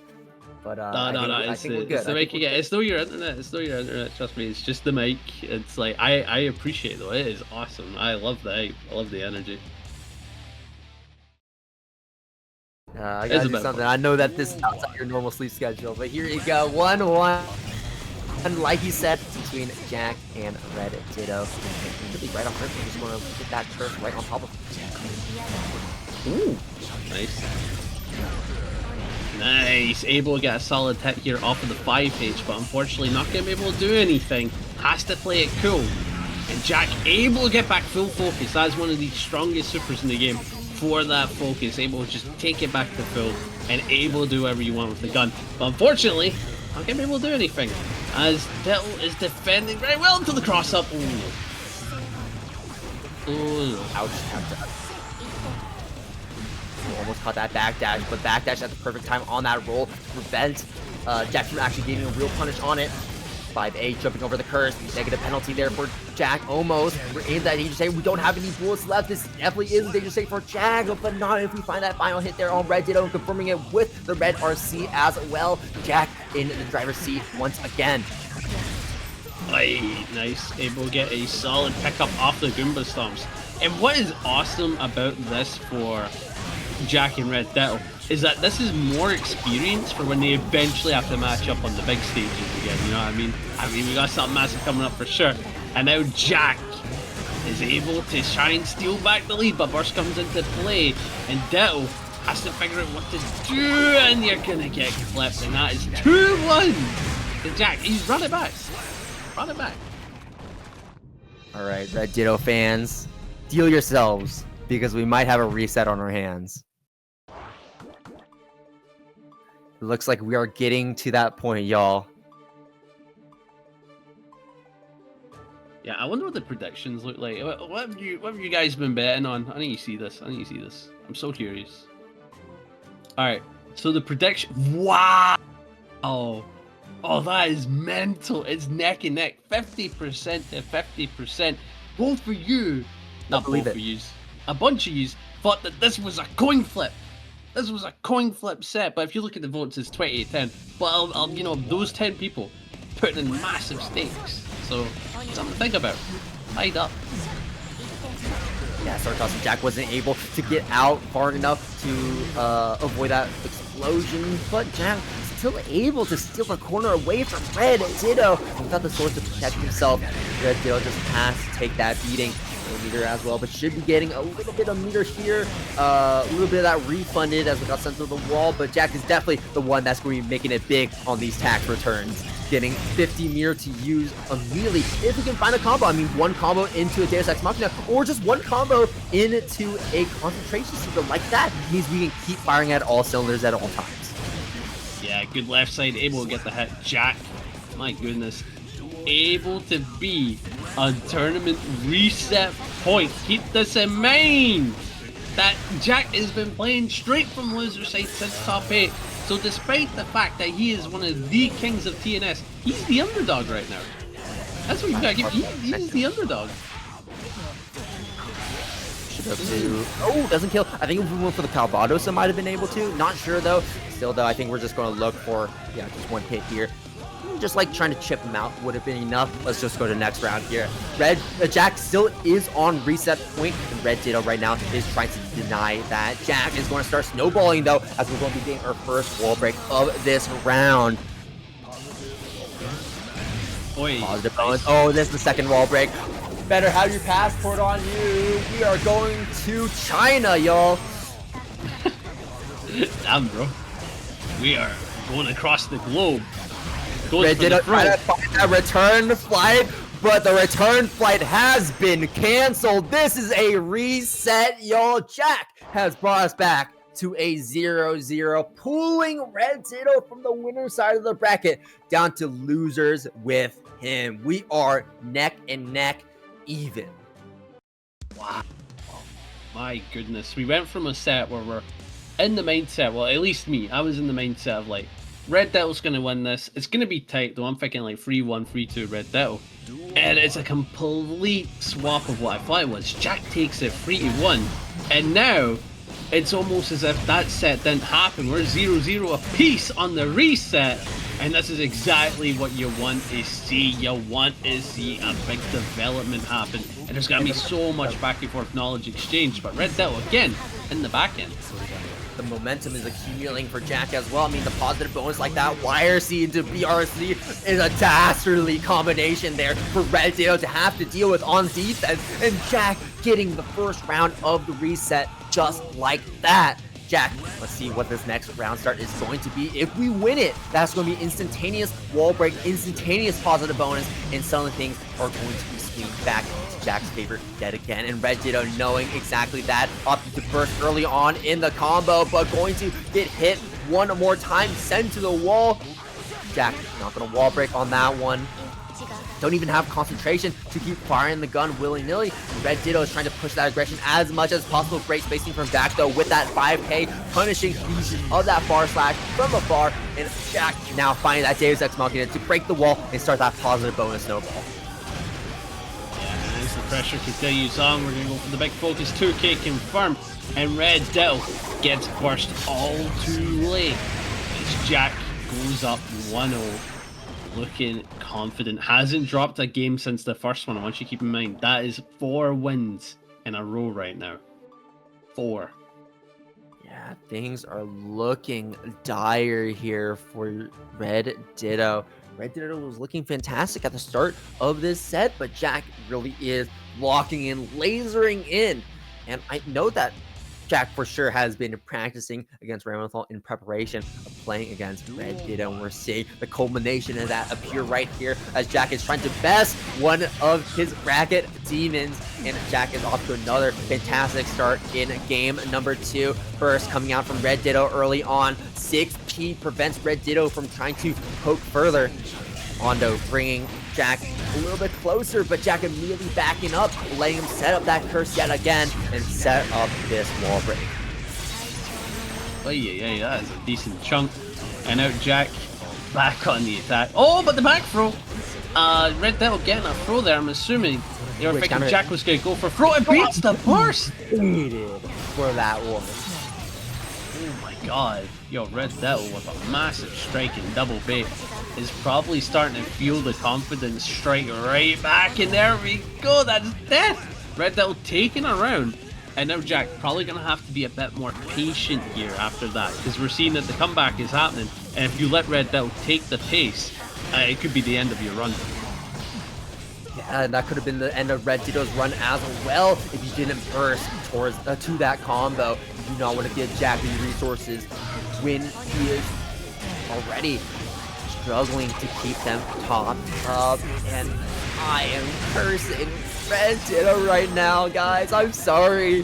RedDitto taking that damage X, and Jack refilling all of his resources. That is going to be the round, and Jack is going to be pushing a game to win. You need to stop with your cursing, man. I need to just stop talking. I need to like get off the mic. What am I doing here? SMH my head, bro. You know what? Hold on. If I just stop talking, is RedDitto gonna win? Hold on, Panda, you go speak for me. Alright, but so far RedDitto caught in a combo. So, bit of a tough predicament to start winning from for sure. But Jack does have the ground holding it. RedDitto has a bar, utilizing it. It's going to be a tough matter. Goes for the burst, not a bad idea as you've got the bar. So, if you get in, but it's not going to happen, I think RedDitto is going to be losing this game as Jack takes 5 games in a row. Yeah, you can come back, bro. You ain't cursing them. Don't worry about it. Don't worry about it. Yeah, buddy, I think you're just as bad as me. I didn't say anything, though. I didn't curse nothing. You're just as bad as me, man. Alright, fine. Since you said it, I'll agree. On the same level, but here we go. I mean, look at the lead that Jack has built up. Man, I am just like on it with these predictions. I guess it was like, you know, hardly a bet, but I was like, Jack in loses this early. Oh, he's going to reset the bracket and make the bracket take forever. But man, he's really just cleaning up RedDitto in these past few rounds, these past few games. RedDitto, though, has a response indeed there, as we're going to be kind of gluing Jack onto the wall for just a little bit there, but now we're back to mid-screen, and we're having to deal with this nonsense. Oh, that's going to be waiting out the timer on the curse, and RedDitto should be able to, yeah, with that hit on the close slash, that should be able to get a wall break, if not death. Jack not going to die just yet, but RedDitto, with this resource advantage, should be able to kind of snowball into win naturally. Oh, big throw. Yeah, RedDitto, after snowballing in that round, was able to take it with throw. And at this point in the game, you have to wake up. Right? You have to just be super away. If it's not now, then it's never. And RedDitto is well aware of that. Look at this comeback being mounted right now. Just pure offense, but has to deal with the roll and does it with BRC. Disgustingly well done. Yeah, one of the hardest parts about like dealing with the roll is the fact that he can just shoot you with his gun. So using an option like BRC or like a backdash to quickly change your position on the screen prevents him from being able to actually land that gunshot. Nice. That 5D. Oh, but no combo. This is the burst. And RedDitto sends his sword and it catches the BRC Goomba to escape the corner. What a play from RedDitto to deny that escape. Taking a game. The comeback might be on. Dude, that looked so sick too. I'm not gonna lie. That was like an airstrike coming in from orbit. Catching Jack, trying to escape. And I think that might have been the idea behind calling out the sword that high, is that because there's that slight delay, we want to be able to catch Jack if he tries to jump out while also covering that ground escape. Yeah, honestly, come back straight down here. Oh, nice, jumping in, gets a decent combo, but decides to back up. Going for the sword toss. RedDitto is finally playing the game again, and now Jack is kind of sweating bullets, it seems like. Goomba whiffs, that's massive there for RedDitto, and taking that burst out from Jack as well is going to be very impactful. Both swords back, we have an opportunity to lock RedDitto in the corner. If we can find a hit with a sword toss, we have to wait one more area switch. Going to be getting that wall break there for Jack. RedDitto doesn't have that hard knockdown though to worry about, so all we need to do is worry about blocking this mix and trying to contend with Jack here in neutral. And then goes through the wall. Jack taking an important round is set point. is slowly rearing his head around the corner. As all it takes is one more round, but RedDitto fights back, denying any form of immediate hit, doesn't let the first blood happen, and it's just running the offense from here, going through the wall. As RedDitto, this is the exact position you want to find yourself in, and now you can start doing kind of the same thing that Happy Chaos is doing to you. Tap Dust, Red RC popping him up for the extension. Burst surprisingly from Jack. He wasn't taken now because he's on tournament point. Ooh. No way. And Could be a super. RedDitto. If we can win this one, that's going to be big for RedDitto. But if Jack wins this one, that's going to put a huge hamper on things because Jack is going to be winning TNS tonight. Oh my god, that might be the case. Another wall break for coming in. RedDitto bang. available is going to be gaining a little bit of meter back as well. So we'll have potential to use 2 RCs. But RedDitto does have the Grab the burst screen. advantage. No first date. Sword toss, locking down with the guard crush. It's the throw. OTG. That's going to be it. RedDitto keeping alive. Oh, that was close. Yeah, if not for that sword toss, honestly could have been GG's. And I like the fact that they went for Fro, because Fro beats try go for a YRC in a scenario, right? Because they're waiting for the sword toss and then the explosion and run from there. Very well done, go for the Fro. Amazing read on that. However, RedDitto. Get these 1,000-degree knives off of my YouTube homepage. You know what's satisfying is winning a round start interaction. That's what is satisfying right here. Jack on the rope. Here we go. And as he tries to go for the top rope, RedDitto drops the combo.